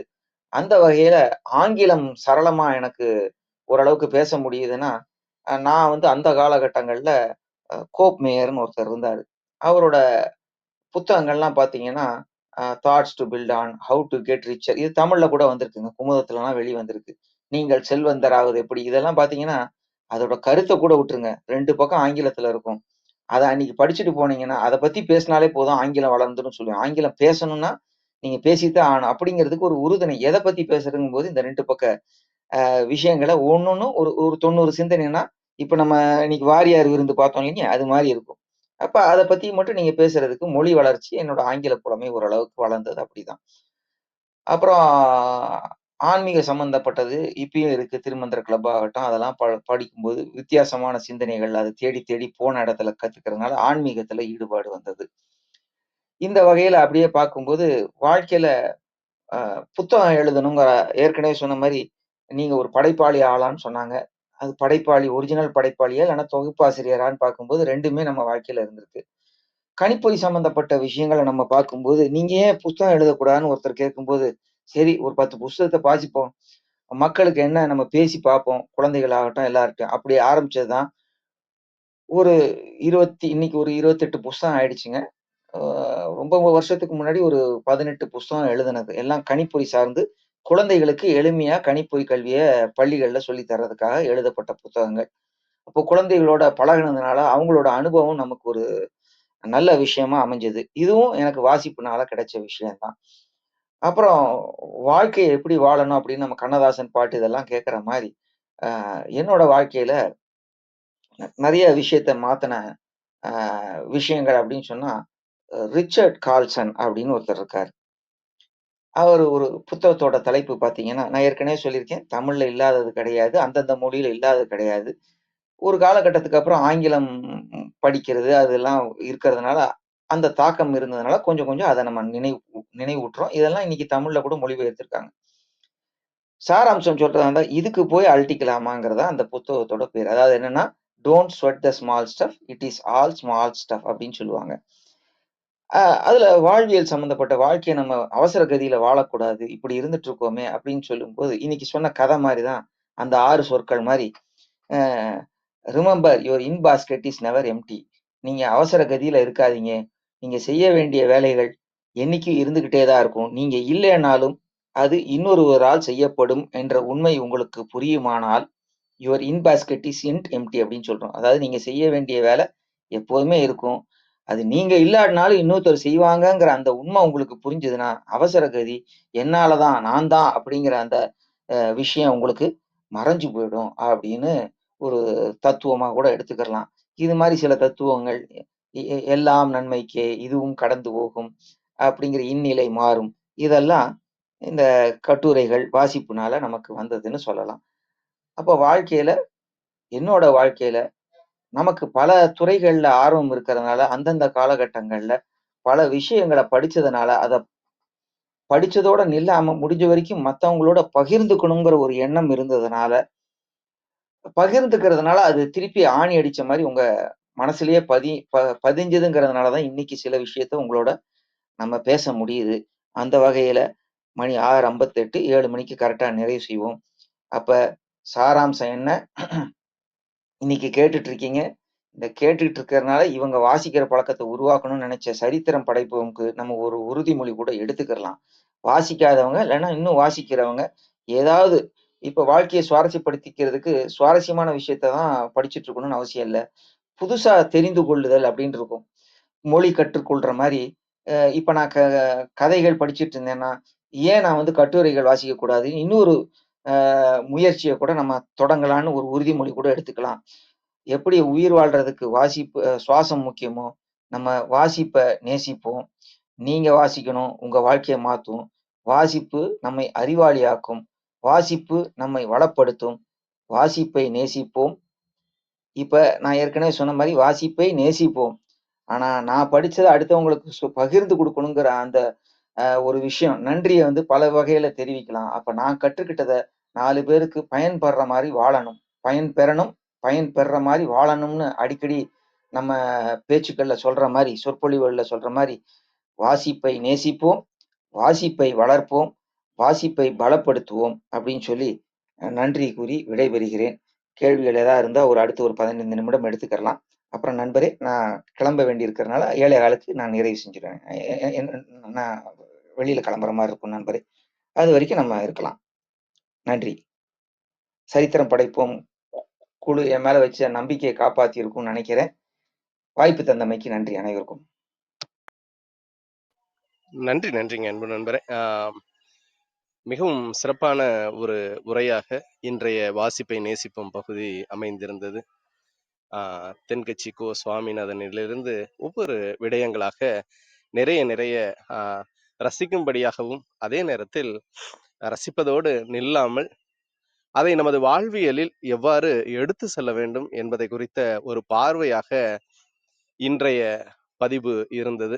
எப்பொழுதும் தனித்துவம் மிக்கவராக விளங்குவதில் வல்லவராக விளங்குபவர் அன்பு ஐயா பேராசிரியர் சத்யநாராயணன் அவர்கள். அவருடைய தளங்கள் எப்பொழுதுமே யார் இருக்கின்றார்கள் இல்லை என்பது கருத்தில் கிடையாது. 6 மணி என்றால் அவரது தளம் சரியாக 6 மணிக்கு துவங்கப்பட்டுவிடும். அதே நேரத்தில் அந்த குறிப்பிட்ட 20 நிமிடம் என்றால் அந்த நிமிடத்திற்குள் முடிப்பதையும் கருத்தில் கொள்பவர். இதுபோல நேர மேலாண்மையில் எப்பொழுதும் சிறந்து விளங்குபவர். அது மட்டுமல்லாமல் அந்த 20 நிமிடம் என்றால் அதில் 1 மணி நேரத்திற்கான கருத்து பகிர்வு நிச்சயமாக இருக்கும். அல்ல குறையாத அளவிற்கு ஒரு கருத்து செறிவை தன்னுள் எப்பொழுதுமே வைத்திருக்கக்கூடியவர் பேராசிரியர் சத்யநாராயணன் அவர்கள்.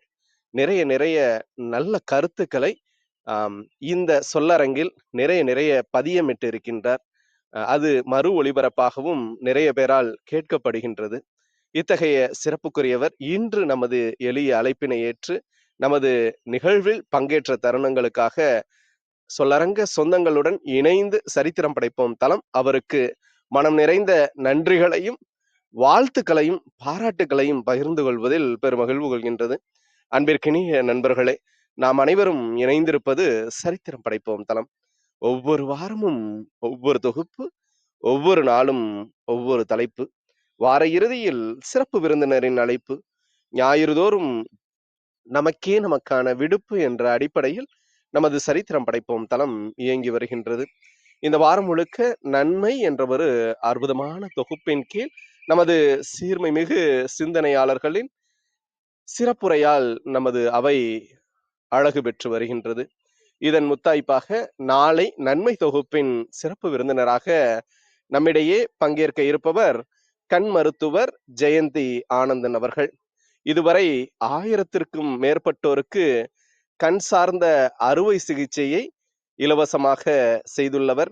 20,000த்திற்கும் மேற்பட்டோருக்கான இலவச சேவையையும் முன்னெடுத்திருப்பவர்.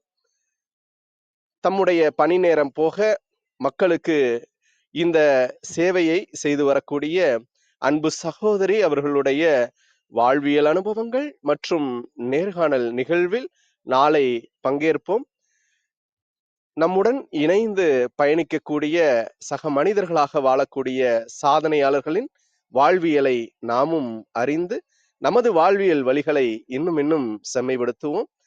நிகழ்வின் நெறியாளுமையை தொடரவும் முதன்மை கருத்தினை வழங்கிடவும் அன்பு தோழர் கற்பகவள்ளி அவர்களை அன்புடன் அழைக்கின்றோம். நன்றி. நன்றிங்க தோழர். அனைவருக்கும் வணக்கம். சத்யநாராயணன் ஐயா அவர்களுடைய சிறப்புரை நீண்ட நாட்கள் கழித்து கேட்பது மிகவும் மகிழ்ச்சியா இருந்தது. நன்றிங்க ஐயா. வாசிப்பை நேசிப்போம் அப்படிங்கிற தலைப்புல இன்னைக்கு ஐயா அவர்கள் நிறைய கருத்துக்கள் பகிர்ந்துகிட்டாங்க. ரீடிங் அண்டர்ஸ்டாண்டிங் ரெண்டுத்துக்கும் இருக்கிற வித்தியாசத்தை நாம உணர வேண்டும். அது ரொம்ப முக்கியமான ஒரு விஷயம். அது படிச்சுட்டு மட்டும் போகாம அதை புரிந்து கொள்ளுதல் அப்படிங்கறதா ரொம்ப முக்கியம் அப்படிங்கறத சொன்னாங்க. நம்ம வாசிக்கிறதுல நிறைய விஷயங்கள் இருக்கு. அதாவது பல வகையான வாசிப்பு இருக்கு. ஆய்வு குறித்து வாசிக்கலாம், கற்றலுக்காக, விமர்சனத்துக்காக, தகவலுக்காக, இப்படி பல விதமான வாசிப்பு இருக்கலாம். தன்னுடைய வாசிப்பு அனுபவம் அப்படிங்கிறது சின்ன வயசுல ஒரு 6 வித்தியாசங்கள் அப்படின்றது இருக்கு. நம்ம எல்லாருமே பார்த்திருப்போம். அதுல இருந்துதான் தொடங்குச்சு. அதுக்கப்புறம் மெதுவாக செய்தித்தாள் வாசிக்கிறது இதுல இருந்து வந்தது. அதற்கப்புறமாக இந்த கல்கண்டு புத்தகம் இதெல்லாம் நான் வாசிக்க தொடங்கினேன் அப்படின்னு சொல்லி சொன்னாரு. அதுக்கப்புறமா இப்போ ஒரு 11ஆம் வகுப்பு வரும்போது கிரைம் நாவல்களில ஒரு ஆர்வம் வந்தது. அதற்கு பின்னாடி தான் நான் சரித்திர நாவல்கள், சாண்டில்யன், கோவி மணிசேகரன், கல்கி இவங்க எழுதின இந்த மாதிரியான சரித்திர எழுத்தாளர்கள் எழுதின புத்தகங்கள் எல்லாம் வாசிக்கிறதுக்கான ஒரு ஆர்வம் வந்தது அப்படிங்கிறத சொன்னாரு. வாசிப்பு அப்படிங்கிறது எங்க வேணா வாசிக்கலாம். எங்கேயாவது ஒரு காத்துட்டு இருக்கோம், ஏதாவது ஒரு நேரம் கிடைக்குது, ஒரு காத்துட்டு இருக்கும்போது அப்படின்னா அப்ப கூட நம்ம வாசிக்கலாம். ஒரு தகவலுக்காகவும் நம்ம வாசிக்கிறோம். அது அது ரொம்ப சுலபமா இருக்கு இன்றைய காலகட்டங்களில். தகவலுக்காக நம்ம கையிலேயே ஃபோன் இருக்கும்போதும், இன்டர்நெட் இருக்கும்போதும் ரொம்ப சுலபமா இருக்கு. ஒரு சொற்பொழிவோ, ஒரு சிறப்பு உரையோ ஏதாவது ஒரு குடுக்கணும்னா, நமக்கு தகவல்கள் வேணும்னா, உடனே இந்த சாட் ஜிபிடி மாதிரி எல்லாம் கூட இருக்கு. நம்ம அது மூலமாவும் நிறைய தகவல்கள் தெரிந்து கொள்ளலாம். முக்கியமா வாசிக்கிறதுல நம்ம நம்ம தெரிஞ்சுக்க வேண்டியதுன்னா, தவறு எது, சரி எது அப்படிங்கிறத உணரணும் நம்ம. அதுதான் வாசிப்புல ரொம்ப முக்கியமான ஒரு விஷயம். ஏன்னா நம்ம தெரிஞ்சுகிட்ட விஷயங்கள் இதன் மூலமாக ஒரு அலுவலகத்துல நம்ம வேலை செய்யற இடத்துல கூட ஒரு 35% தான் நம்ம படிக்கிறது அப்படிங்கிறது உபயோகமா இருக்கு. மீதி ஒரு 65% பார்த்தா இன்டர்பர்சனல் ஸ்கில்ஸ்ன்னு சொல்லுவாங்க. நம்ம மற்ற மனிதர்களோடு எப்படி பழகுகிறோம், அது வச்சுதான் நம்மளால வெற்றி பெற முடியும். நிர்வாக இயல் இதெல்லாமே ரொம்ப ஒரு இடத்துல ஒரு அலுவலகத்துல நிர்வாகம் பண்ணனா அதற்கும் கூட இதெல்லாம் உபயோகமாக இருக்கும். வாரியாரோட விரிவுரை விருந்து அப்படிங்கிற ஒரு கட்டுரைய அதுல இருந்து நிறைய தகவல்கள் வாசிச்சாங்க அவர்கள். திருக்குறள் சார்ந்து திருக்குறளை பற்றி நிறைய கருத்துக்கள் அதன் மூலமாகவும் பகிர்ந்து கொண்டார். அதற்கப்புறமாக ஒரு கதை வாசிச்சாரு. அதுல வந்துட்டு சாதாரணமானவன் பத்தின ஒரு கதை. ரொம்ப ஒரு சாதாரணமான ஒரு வாழ்க்கை வாழ்றாரு. ஒரு மனைவி, குழந்தைகள் இப்படி ஒரு ரொம்ப எதுலயுமே முயற்சி எடுக்காமல், ஒரு ரிஸ்க் எடுக்காம அப்படியே வாழ்க்கை அப்படியே ஒரு சாதாரணமாகவே போய் கொண்டிருக்கிறது. அப்போ அவரு சாகும்போது அவர் அந்த 6 வார்த்தைகள் சொல்றாரு. இன்னும் கொஞ்சம் முயற்சி செய்து வாழ்ந்திருக்கலாமே அப்படின்னு சொல்றாரு. அப்ப நம்ம முயற்சி செய்யாமலே விட்டுர்றோம். முடிந்த அளவுக்கு நாம் முயற்சி செய்ய வேண்டும் அப்படிங்கிறது அந்த ஒரு கதை மூலமாக நம்ம தெரிஞ்சுக்கிட்டோம். அதற்கு வாசிப்பு அப்படிங்கிறது ரொம்ப ரொம்ப முக்கியம். இன்னொரு கதையும் பகிர்ந்துகிட்டார். ஒரு கணவன் மனைவி இருக்காங்க. அவங்க 2 பேரும் வீட்ல இருக்கும்போது பால வச்சுட்டு மனைவி போயிடுறாங்க. அடுப்புல பால் வச்சுட்டு போகும்போது கணவர் கிட்ட சொல்றாங்க, "பால் பொங்குதான்னு பாருங்கன்னு." அவரு பாக்குறாரு. அவங்க மனைவி திரும்பி வந்து பார்க்கும்போது பால் பொங்கி இருக்கு. அப்ப கேட்கும்போது அவரு சொல்றாரு, "நீங்க பால் பொங்குறத பார்க்க சொன்னீங்க. நான் பார்த்தேன்." அப்படின்னு சொல்லிடுறாரு. ஆனா அவங்க சொல்லிட்டு போனா, பால் பொங்குறதுன்னா, அந்த அடுப்ப அணைக்கணும் அப்படிங்கிறது தான் பொருள்.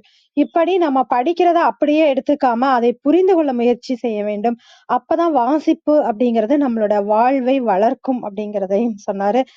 இன்றைக்கு அன்றைய காலகட்டங்கள் நம்ம வாசிக்க தொடங்குனம்போது, ஒரு காமிக்ஸ்ல தான் வாசிக்க தொடங்கினோம். அதற்கப்புறம் நம்ம பல வகையான வாசிப்புக்கு போயிட்டாலும், இன்றைக்கு ஒரு 50 வயது ஆகுதுங்கும்போது, திரும்பவும் நம்ம அந்த காமிக்ஸ வாசிக்கணும் அப்படிங்கிற ஒரு ஆர்வம் வருது அப்படிங்கிறதையும் பகிர்ந்துகிட்டாரு. இந்த மாதிரி வாசிப்பு நமக்கு என்ன கொடுக்கும் அப்படின்னா, 28 புத்தகங்கள் எழுதுற அளவுக்கு அந்த ஒரு வாசிப்பு அனுபவங்கள் இருந்ததுனால தான் குழந்தைகளுக்கு அது கற்றல் சார்ந்து எழுதக்கூடிய அந்த 28 புத்தகங்களையும் எழுதும்போது, அது இந்த வாசிப்பு எனக்கு மிக மிக உதவியாக இருந்தது அப்படிங்கிறத ஐயா சொன்னாரு. இப்படி தன்னுடைய வாழ்வியல் அனுபவங்கள் மூலமாக வாசிப்பை நேசிக்கும் தன்னுடைய அனுபவங்களை பகிர்ந்து கொண்ட சத்யநாராயணன் ஐயாவிற்கு மனமார்ந்த நன்றி. மிக்க நன்றிங்க ஐயா. நித்யா தேவி வணக்கம். நீங்க பேசலாம். அனைவருக்கும் உற்சாகமான காலை வணக்கம். ஐயா, சிறப்பான தகவல்கள் நிறைய சொன்னீங்க. ரொம்ப அருமையா இருந்தது. எனக்கும் அந்த பால் பொங்குற அந்த விஷயம் சொல்லும் பொழுது, குப்பையை பார்த்து கொட்டிட்டு ஆளை பார்த்துன்னு சொல்லும் போது ஆள் மேலே கொட்டின நினைவு வந்தது. தென்கட்சி கோ சுவாமிநாதன் ஐயா மாதிரியே உயர்வை பத்தி அழகா பேசினீங்க. அந்த குரலுக்கு அவ்வளோ ஈடான குரல் எதுவுமே கிடையாது அப்படின்னு சொல்லலாம். அவ்வளோ சிறப்பான தகவல். அப்படிதான் ஒரு தடவை போய் வெயிட் மிஷின்ல ஏறி நின்னோன்னா ஒரு கார்டு வரும். அந்த கார்டுல என்ன எழுதி இருந்துச்சு அப்படின்னு கேட்கும் பொழுது, ஒரு நேரத்துல ஒருவர் மட்டும் ஏறி நிற்க அப்படின்னு சொல்லி அந்த தலையங்கம் முடியும். அந்த மாதிரி ஒரு நகைச்சுவை துணுக்கோட முடியும் போது ரொம்ப சூப்பரா இருக்கும். அது என்னய்யா அப்படின்னு கேட்கறதுக்காகவே அந்த 1/2 மணி நேரம் ஸ்பீச்ச கேட்கறது, இந்த 10 நிமிஷம் தகவலை கேட்கறது இப்படி ஒரு சிறப்பானது. திருக்குறளை பத்தி செம்மையா சொன்னீங்க. இந்த வார்த்தைகள் இன்னும் இதயபூர்வமா இருக்கு. ஒவ்வொன்னா சொன்னீங்க. அதுக்கு அப்படியே இன்ன நட்சல் அப்படின்னு சொல்ற மாதிரி நிறைய புத்தகங்கள் எழுதியிருக்கீங்கன்னு சொன்னீங்க. நீங்க தான் பாசமுள்ள புதிய தலைமுறைக்கு அப்படின்றதோட ஆத்தரான்னு மட்டும் நீங்க எனக்கு சொல்லுங்க. இந்த இறுதியா சொல்லுங்க. அப்புறம் இந்த சாதாரணம் அப்படின்ற அந்த வார்த்தையில சாதாரணமா எங்கேயோ கூட்டிட்டு போயிட்டீங்க. அந்த 6 சொற்கள் இன்னைக்கு கூட திருக்கல்யாணம்னு நினைக்கிறேன். 6 மனமே 6 இந்த ஆண்டவன் கட்டளை 6 மாதிரி ரொம்ப அருமையா இருந்துச்சு. உங்களுடைய அந்த இன்னும் கொஞ்சம் முயற்சி செய்து வாழ்ந்திருக்கலாமே. எவ்வளவு அருமையா சொல்லியிருக்கீங்க. இதுவும் கடந்து போகும்ன்ற அந்த 3 வார்த்தையில நிறைய பேர் நடந்து போய்க்கிட்டு இருக்காங்க, படுத்து போயிருக்காங்க, உருண்டு போயிட்டு இருக்காங்க. இந்த 6 வார்த்தையும் நான் ஞாபகம் வச்சுக்கிறேன். ரொம்ப சிறப்பா கொண்டு போனீங்க. நகர்த்தி கொண்டு போனீங்க. கதையாகட்டும், நான் இந்த மாதிரி ஒரு நிகழ்ச்சி கேட்டேன். நீங்க இந்த மாதிரி நியூஸ் பேப்பர் படிங்க. ஒரு விஷயத்தை எடுத்துக்கிறீங்களா? அப்படி எடுத்துக்காதீங்க. கரெக்டா எடுத்துக்கங்க. எதுக்கு வாசிக்கணும்? கல்வி செயல்பாடுக்கு மட்டுமா? இல்ல கற்றல் என்பது வாழ்க்கையோட ஒரு தொடர்ச்சியான பணியா? இந்த மாதிரி ஒவ்வொரு விஷயமா சொல்றது இருக்குல்ல, அது செம்மையா இருந்தது. இந்த வார்த்தைகள சரியா தேர்ந்தெடுத்து, சரியான முறையில கொண்டு வந்து, சரியான இடத்துல யாருக்கு தேவைன்னு வந்திருக்காங்களோ அவங்களுக்கு சரியான முறையில குடுக்கறது இருக்குல்ல. இந்த பரிமாற்றம்ன்றது ரொம்ப பெரிய விஷயம். ஐயாவுடைய அறிமுக உரையில கூட சொல்லும் பொழுது, ஐயா ஒரு 20 நிமிடம் பேசினா கூட 1 மணி நேர செய்திகள் அடங்கி இருக்கும்னு சொல்லும் பொழுது, சொல்ல முடியாது. சான்ஸே இல்ல. அப்படித்தான் நான் நடத்திக்கிட்டு இருக்கேன் பாடத்த. ஏன்னு கேட்டா எல்லாரும் ஹெவி போர்ஷன் அப்படின்னு சொன்னாங்க. போர்ஷன் ஹெவி கிடையாது. நம்ம அத எடுத்துட்டு போய் எப்படி அத நம்ம தயாரிப்புன்றது ஒரு 10 மணி நேரம் இருக்கணும். 1/2 மணி நேரம் நம்ம செய்யற விஷயத்துக்கு அப்படின்றதுதான். இன்னைக்கு போர்ஷன் அதிகம்னு சொல்றது அப்பாற்பட்டது தப்பு. நேரம் இல்லைன்னு சொல்றது அதை விட தப்பான விஷயம். ரொம்ப சிறப்பா கொண்டு போனீங்க. மென்மேலும் வளர வேண்டும். ஒரு கேள்வி மட்டும்தான், பாசமுள்ள புதிய தலைமுறைக்கு. அதற்கான ஆத்தர் நீங்களா? நன்றி, வணக்கம். அப்படி ஆத்தரா இருந்தா எனக்கு மகிழ்ச்சியா இருக்கு. நன்றிங்க அம்மா நித்யா உண்மையா ஐயா. சொல்றேன். அந்த அந்த ஐயா நீங்க புத்தகத்தை நான் பேசுங்க ஐயா. எழுதல. இல்ல ஒரு நிமிஷம் அந்த அம்மாக்கு உடனே நான் பதில் சொல்லிடுறேன். பாசமுள்ள புதிய தலைமுறைக்கு அப்படிங்கிறீங்கல்ல, அந்த புத்தகம் நான் எழுதல. நீங்க சொன்ன டைட்டில்ங்கிறனால அதை ஒட்டியே புத்தகங்கள் ஏற்கனவே ஒரு 10 புத்தகங்கள் வரிசையில இருக்குங்கம்மா. கதைகள் சார்ந்து அது பாசமுள்ள புதிய தலைமுறைக்குங்கிறது மாதிரி கொடுத்துடலாம். ஒரு 6 மாசம் 8 மாசத்துல அந்த 10 புத்தகம் வரிசையில இருக்கு. அது ஒரு 6 மாசம் ஆகும். நீங்க சொன்ன அந்த தலைப்புல பண்ணணும்னா குடுத்தரலாம்.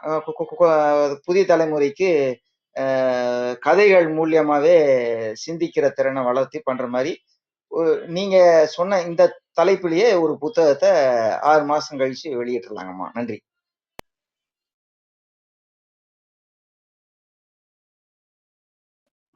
மிக்க நன்றிங்க நித்யாதேவி. நன்றிங்க ஐயா. விஜயகுமாரி அம்மா வணக்கம், நீங்க பேசலாம். நன்றிகள் அம்மா. வாழ்க வையகம், வாழ்க வையகம், வாழ்க வளமுடன். ஒரு வாழ்க, ஒருவே துணை. சரித்திரம் படைப்போம் தளத்திற்கு நன்றி. அதை எடுத்து தினந்தோறும் சரித்திரம் படைத்து கொண்டிருக்கும் கருணை உள்ளம் ஆரோக்கிய பிரீட்டா ஐயா அவர்களுக்கு பல கோடி நன்றிகள். அதில் நடைபெற்று கொண்டிருக்கும் சிந்தனை சிற்பி கற்பகவல்லி, கற்பனை களம் ரேவதி அம்மா, சித்திரம் படைக்கும் வேல்ராஜ் ஐயா அனைவருக்கும் நன்றி.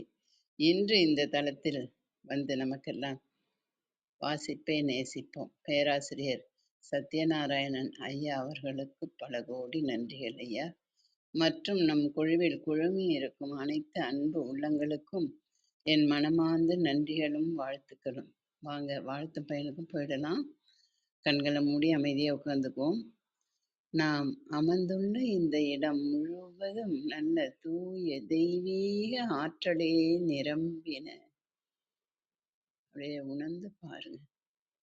அருட்பேராற்றல் உடலிலே உயிரிலே அலையலையாக பாய்ந்து நிரம்புவதை உணர்கிறோம்.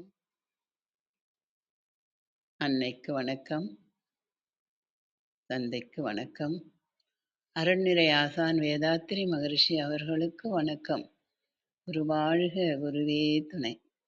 அருள் பேராற்றல் இரவும் பகலும் எல்லா நேரங்களிலும் எல்லா இடங்களிலும் எல்லா தொழில்களிலும் உறுதுணையாகவும் பாதுகாப்பாகவும் வழிநடத்தியாகவும் அமையுமாக. வாழ்க வளமுடன், வாழ்க வளமுடன், வாழ்க வளமுடன். அருட்பேராற்றல் கருணையினால் இங்குள்ள அனைவரும் நல்ல உடல் நலம், நீல ஆயுள், நிறை செல்வம், உயர் புகழ், மெய்ஞானம் பெற்று சிறந்தோங்கி வாழ எல்லாம் வல்ல இறைநிலையோடு இணைந்து வாழ்த்தி மகிழ்கின்றேன். வாழ்க வளமுடன், வாழ்க வளமுடன், வாழ்க வளமுடன். இறை பேராற்றலே பக்கத்துணையாகவும் பக்கபலமாகவும் இருந்து வழி நடத்துவாராக. மகரிஷி அவங்களே உங்களை வாழ்த்தித்தாங்கன்னு எடுத்துக்குங்க. ஐயா, இன்னைக்கு சத்யநாராயணன் ஐயா ரொம்ப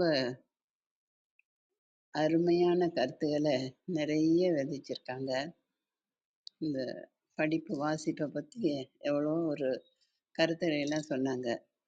இந்த 50 வயசு இளைஞர் அப்படின்னு சொன்னாங்க.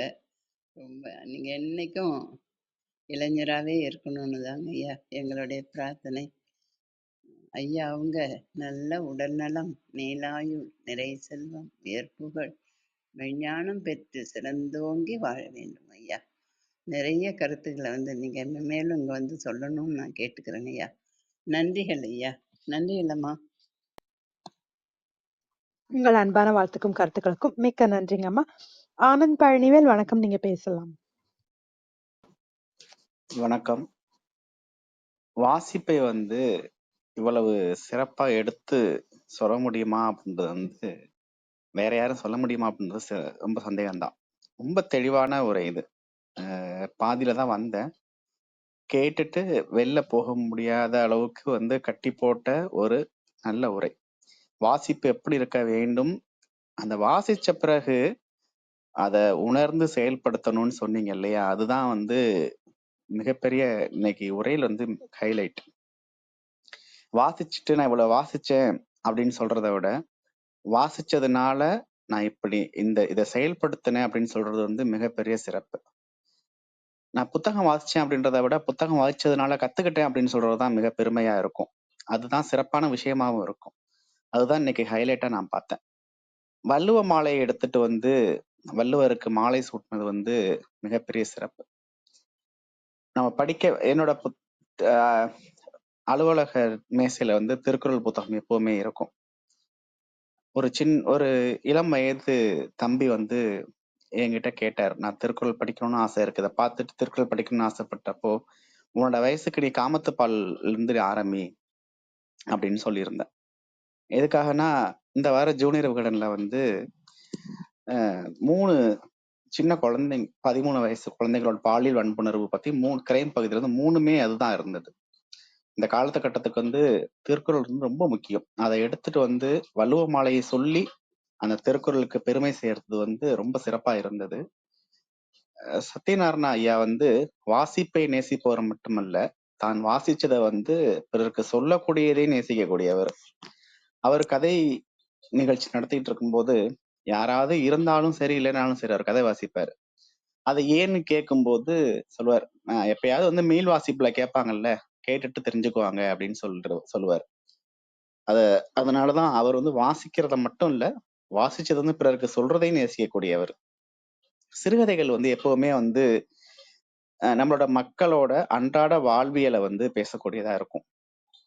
நான் ஒரு பயணத்துல கூட பக்கத்துல உள்ளவங்க கூட பேசிக்கிட்டே உட்கார்ந்துருப்பேன். ஏன்னா அவங்க கிட்ட இருந்து ஒரு கதை இருக்கும், அவங்களோட வாழ்வியல் இருக்கும். அது மூலமா நம்ம உலகத்தை பத்தி, சமூகத்தை பத்தி, சமூகம் எப்படி இருக்குன்னு தெரிஞ்சுக்கிறதுக்கு ஒரு வாய்ப்பா அதை நான் பார்ப்பேன். சிறுகதைகளுக்கு முக்கியத்துவம் கொடுத்து அதை எல்லாரும் கேட்கணும் அப்படின்ற ஒரு எண்ணத்துல செயல்படுத்தி வரும் சத்யநாராயண ஐயா. அவர் பேசுனது கூட தென்கட்சி சுவாமிநாதன் அவங்களோட அதே மாடுலேஷன்ல அதை கேட்கறது மாதிரியே இருந்தது. அந்த இழப்பை நம்ம சரி செய்யக்கூடியவரா சத்யநாராயண ஐயா இருக்காருன்னு நான் பாக்குறேன். நன்றி ஐயா, நன்றி.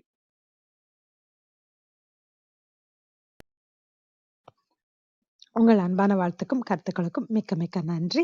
சரவணன் கண்ணா, வணக்கம், நீங்க பேசலாம். வணக்கம். சரித்திரம் படைப்போம் தளத்தில் உள்ள அனைவருக்கும் வணக்கம். சத்யநாராயணன் ஐயாவுக்கு வணக்கம். அவரோட கதைகள் தளம் நடத்திக்கிட்டு இருக்கும்போது அவர் எல்லாரும் சொன்ன மாதிரி டைம் எல்லாம் பார்க்க மாட்டார். கரெக்டாக அந்த டைமில் ஸ்டார்ட் பண்ணிடுவார். யாரும் வருவாங்கன்னு வெயிட் பண்ண மாட்டார். ஒரு இத்தனை மணிக்கு ஆரம்பிக்கணும்னா ஆரம்பித்து அவர் பாட்டுக்கு தனியாக சொல்லிகிட்டு இருப்பார். திடீர்னு நான் உள்ளே போனோன்னா ஏதாவது ஒரு முல்லா கதை ஓடிட்டு இருக்கும். அப்போது என்ன தனியாக பேசிகிட்டு இருக்கீங்களே, உங்களுக்கு பயமா இல்லையா அப்படின்னு கேட்டிருக்கேன். அப்புறம் அதுக்கப்புறம் நாங்கள் இந்த மாதிரி நிறைய விஷயங்கள் பேசுவோம். கதைகள் மூலமாக நிறைய விஷயங்களை கதை வாசித்ததுக்கப்புறம் கமெண்ட் பண்ணிப்போம். இதெல்லாம் என்னன்னா, ஆக்சுவலா கதை வாசிக்கிறது என்ன அப்படின்னு நமக்கு பக்குவத்த குடுக்கும்னா, முதல்ல பொறுமைய குடுக்கும். 2வது நம்ம அந்த கதைகளுக்குள்ள பயணப்பட வைக்கும். 3வது நமக்குள்ள புது விஷயம் நமக்குள்ள வரும். இப்போ நம்ம உடம்பும், மனமும் ஒரு கிரைண்டர்ன்னு வச்சுக்கோங்களேன். அதுல தெரிஞ்ச விஷயத்தையே நம்ம செஞ்சு அரைச்ச மாவே அரைச்சுக்கிட்டே இருந்தோம்னா, ஒரு ஸ்டேஜ்ல புளிச்சிரும். புளிக்கும், அப்புறம் அது கெட்டுப்போகும். இந்த மாரி விஷயங்கள் நடக்கும். இந்த இத இதிலிருந்து தப்பிக்கிறதுக்கு தான் நம்ம வாசிக்கிறதுங்கிறது ஒரு கற்றது கைமண் அளவுன்னு சொன்ன விஷயமே அதுக்கு தான். வெளியிலேருந்து நிறைய விஷயம் நமக்கு உள்ள வந்துட்டே இருக்கணும். ஒவ்வொருத்தரோட பார்வையும், ஒவ்வொருத்தரோட பரிணாமங்களுடைய வித்தியாசமான பார்வையும் நமக்கு தெரியும்போது, நம்மளுடைய அறிவு வளர்ச்சியும் நமக்குள்ள மாற்றங்களும் இருக்கும். அப்போ நம்ம நான் அப்படிங்கிறது அழிக்கப்படும் அந்த இடத்துல. ஸோ புதுசா நமக்கு நிறைய விஷயங்கள் தெரியும்போது, நமக்கு இன்னும் தெரிய வேண்டி இருக்குது. நம்ம ஒண்ணுமே இல்ல அப்படிங்கிற ஒரு விஷயங்கள் வந்து ஆட்டோமேட்டிக்கா அது நடந்துட்டே இருக்கும். அப்போ ஓ எவ்ரி டே லேர்னிங் அப்படிங்கிற மாதிரி இருந்துட்டு இருக்கும். அப்போ இவர் சொல்ற கதையெல்லாம் வந்து குழந்தைகள் கேட்குற மாதிரியே இருக்கும். என்ன ஒரு ஸ்டேஜ்ல அந்த நேரத்துல குழந்தைங்களாவே மாறுற மாதிரி ஒரு சூழல் வரும். என் பையன் இந்த மாரி இவர் சொன்ன அந்த கதையில வர மாதிரியே சொன்னான். செய்வான். அப்டின்னா, அத கீழ போட்டுறான்னா, அங்கேயே போட்டுருவான். அப்புறம் அவனுக்கு விளையாடுறதுக்கு எதுவுமே குடுக்கலன்னா கூட, தக்காளி எடுத்து ஃப்ரீசர்க்குள்ள வச்சு, அத வந்து பால் ஆக்கி, அத வச்சு விளையாடுவான். இது மாரி எங்கெல்லாம் வந்து கதவு அடைக்கப்படுமோ, அங்கெல்லாம் வந்து புது யுக்திகள் வந்து நமக்கு திறக்க வேணும். அத விட்டுட்டு நம்ம வந்து நம்மளுடைய ரெகுலர் பிராக்டிஸ்குள்ளேயே ரொம்ப நாளைக்கு இருந்து பழகிடுவோம். அதுதான் வந்து பெரிய பிரச்சனையாவே மாறும். ஏன்னா, அதுக்கு மேல நம்ம தெரிஞ்சுக்கிறதுக்கு எந்த ஒரு வாய்ப்பும் இல்லாம போகும். இந்த சாதாரணமானவன் அப்படிங்கிற கதை வந்து அப்பப்ப சொல்லும்போது சிரிச்சாலும், உண்மையிலே அப்படிதான் இருக்கும். சாதாரணமா தான் இருக்கும் எல்லாருமே. அப்படிங்கிறத ஒரு ஸ்டேஜ்ல கடைசி ஒரு 6 வார்த்தைகள அழகா சொல்லியிருந்தார். இந்த மகிழ்ச்சிங்கிற விஷயங்கள் எல்லாமே நம்ம வெளிப்புறத்துல பார்க்கிறது இது. நம்ம புதுசா ஏதாவது செய்யும்போது ஆனந்தம்னு வரும். அது உள்ள இருந்து தான் வெளில வரும். அதுதான் நம்மள வந்து ஃபியூலா வச்சிருக்கும். அதுதான் நம்மள வந்து லைஃப ஹே ஹேண்டில் பண்றதுக்கும், அத டேக்கிள் பண்றதுக்கும், புதுசான யுக்திக்கு தயார்படுத்துறதுக்கும் அது நம்மள வச்சிருக்கும். அது எல்லாமே வாசிப்பின் மூலமா தான் கிடைக்கும். அந்த வாசிப்பின் மூலமா இருக்கும்போது, முதல்ல பொறுமை வருங்கிறதுக்கு காரணமே என்னன்னா, நமக்கு தெரிஞ்சதெல்லாம் ஓரமா தள்ளி வச்சுட்டு, இவர் என்ன சொல்றாருங்கிறத கேட்போம் இல்லையா? அங்கே தான் ஆரம்பிக்கும். இன்னைக்கு குழந்தைங்கள்ட்ட வந்து வாசிக்க சொல்லி சொன்னோம்னா, ரொம்பவே கஷ்டப்படுறாங்க. ரொம்ப முடியல அவங்களால. அதையும் மீறி அவங்க வாசிக்கிறாங்க அப்படின்னா, அந்த படக்கதைகள் தான் வாசிக்கிறாங்க. இதெல்லாம் தாண்டி அவங்க வாசிக்கணும் அப்படிங்கிறது, தன்ன பத்தின ஒரு விஷயங்கள டிசால்வ் பண்ணிட்டு, புதுசான விஷயத்த கத்துக்கிறதுக்கு, முதல்ல அது ஒரு தவம் மாரி தான் வாசிப்பு அப்படிங்கிறது. ஸோ, அது மாரி நெறைய சொல்லிட்டே போலாம். ஐயாவோட பழக்கத்தில ஒரு தடவ கோயம்புத்தூர் போம்போது, அவர் கூட பயணப்பட்டிருந்தேன். நான் ஒண்ணுமே பேசல. அவர் தான் பேசிட்டே இருந்தாரு. எனக்கு போடுறதுக்கு மட்டும் தான் டைம் குடுத்தாரு. அப்படி ஒரு அருமையான ஒரு அறிவு பெட்டகம் அவரு. நாங்க அங்கே ஒரு செழியன் சொல்லிட்டு ஒருத்தர மீட் பண்ணோம். அப்புறம் ரவிச்சந்திரன் ஐயாவ போய் பார்த்தோம். அந்த மாரி நெறைய அனுபவங்கள் இருந்தது. முதல்ல பார்த்த அனுபவம் அவர கோயம்புத்தூர்ல போய் பார்த்தேன். இன்னொரு தடவ சந்திக்கணும். சென்னைக்கு அவர் வரும்போது சந்திக்கணும்னு நெனச்சிட்டுருக்கேன். நன்றிங்கய்யா. உங்களுடைய இன்றைய இனிமையான காலை பொழுதுக்கு. மிக்க நன்றி. உங்கள் அன்பான வாழ்த்துக்கும், கருத்துக்களுக்கும் மிக்க நன்றி. நீங்க சொன்னது மாரி யாரு வரலைனாலும் அந்த நேரத்துல தொடங்கி அந்த நிகழ்ச்சிய அ அ முடிக்கிற வரைக்கும் ஒரு யாரும் வரலங்கும்போது சில சமயம் நமக்கு பயமா இருக்கும். தொடங்கி ஒரு 5 நிமிஷம், 1 நிமிஷம், 2 நிமிஷத்துல யாரும் வரலன்னா, ம் கிளப் ஹவுஸ் தானே அப்படின்னு நம்ம நினைப்போம். ஆனா நம்ம எங்கேயாவது ஒரு தனியா இருக்க ஒரு ஃபீல் வரும். அந்த உணர்வு இருந்திருக்கு. ஆனால் அதையெல்லாம் கடந்து அந்த நிகழ்வை கொண்டு போகணும் அப்படின்னா அதுக்கு அந்த உண்மையான அந்த ஒரு அர்ப்பணிப்பு அதெல்லாம் நிச்சயமா தேவை. அதிலும் அந்த கரெக்டா அந்த நேரம் தவறாமை அப்படிங்கிறதையும் நம்ம அவர்கிட்ட கத்துக்கணும் அப்படின்னு நான் நினைக்கிறேன். சரியான நேரத்துக்கு தொடங்கி அது தொடங்குறது முக்கியம் கிடையாது. எந்த அளவுக்கு சரியா அந்த நேரத்துல முடிக்கிறோம் அப்படிங்கிறதும் ரொம்ப முக்கியம். அது ரெண்டுமே நம்ம ஐயா கிட்ட இருந்து கத்துக்க வேண்டிய விஷயம் நினைக்கிறேன். நன்றிங்க சரவணன் கண்ணா. ராமச்சந்திரன் ஐயா வணக்கம், நீங்க பேசலாம். அம்மா வணக்கம். சரித்திரம் படைப்பும் தளத்தின் அன்பு உறவுகள் அனைவருக்கும் இனிய காலை வணக்கம். இன்று நன்மை வாசிப்பை நேசிப்போம் தலைப்பில் ஐயா பேராசிரியர் சத்யநாராயணன் அவர்களுடைய அற்புதமான உரையில் இன்றைய காலை பொழுதை மகிழ்ச்சிகரமாக கடந்து சென்றோம். ஐயாவுடைய உரையை கேட்கும்போது இன்று புதிதாய் பிறந்தோம் என்ற ஒரு அந்த வரிகள் நம்ம மாவட்ட ஆட்சியருடைய இறையன்பு அவர்களுடைய வார்த்தைகளை கேட்ட மாதிரி இருந்தது. ரொம்ப அற்புதமான உரை ஐயா. இன்றைய என்னன்னா புதிதாய் ஒவ்வொரு இந்த நம்ம தளத்துல ஒவ்வொரு நாளும் ஒவ்வொரு புதிய புதிய கருத்துக்களை புதிய ஆளுமைகளை இந்த தளத்துல அறிமுகப்படுத்துறாங்க. அது ரொம்ப ஒரு புதுமையான விஷயம். ஐயாவுடைய இந்த இன்றைய நிகழ்வுல அந்த கதை கடைசியா சொன்னாருங்க, சாதாரணம் பற்றிய ஒரு மனிதருடைய கதையை சொன்னாரு. இப்படிதான் நம்ம வாழ்க்கையில அது என்னோட இணைச்சு பாக்குறேன். போதும் அப்படின்ற மாதிரி ஒரு அரசு துறையில இணைஞ்சு ஓய்வு பெற்றுட்டு இப்ப வீட்டுல இருக்கோம். இன்னும் கொஞ்சம் பண்ணிருக்கலாமே அப்படின்ற மாதிரி ஐயாவுடைய அந்த கதையை என்னோட இணைச்சு பார்த்தேன். ரொம்ப மகிழ்ச்சிங்க. அப்புறம் ஐயா ஒரு உறுதிமொழி எடுத்துக்கணும் அந்த வாசிப்பை நேசிக்கிறதுக்கு அப்படின்ற மாதிரி சொன்னாரு. இன்னைக்கு இந்த கைபேசி எல்லாம் கொஞ்சம் ஓரமா ஒதுக்கிட்டு வள்ளலாருடைய வாழ்வும் நெறியும் என்ற ஒரு புத்தகம் நான் வாங்கி வச்சிருக்கேன். அதை கொஞ்சம் கொஞ்சமா படிக்க முடியல. இன்னைக்கு கண்டிப்பா அந்த புத்தகத்தை படிச்சு முடிப்பேன் என்ற உறுதிமொழியோடு விடைபெறுகிறேன். அடுத்து நம்ம தளத்துல ஏற்கனவே இந்த எளிய மக்களுக்கெல்லாம் வேலை வாய்ப்பு தொடர்பான ஒரு விஷயத்தை செஞ்சு கொண்டிருக்கின்ற அந்த அன்பு சகோதரர் இன்று திருமண நாள் நினைக்கிறேன், செல்வ ராமரத்தினம் அவர்களுக்கு இன்று திருமண நாள் வாழ்த்துக்களை தெரிவித்துக் கொண்டு விடைபெறுகிறேன். நன்றி, வணக்கம். வாழ்க வையகம், வாழ்க வளமுடன். நன்றிங்க ஐயா. உங்கள் அன்பான வாழ்த்துக்கும் கருத்துக்களுக்கும் மிக்க நன்றி. இன்னைக்கு அவர்களுடைய திருமணம் அதை நீங்க நினைவு கூர்ந்த வாழ்த்துக்கள் தெரிவிச்சது ரொம்ப மகிழ்ச்சிங்க ஐயா. மிக்க நன்றி. விந்தியா கௌரி அம்மா வணக்கம், நீங்க பேசலாம். அனைவருக்கும் வணக்கம். சத்யநாராயண ஐயாவோட உரை மிகவும் அருமை ஐயா.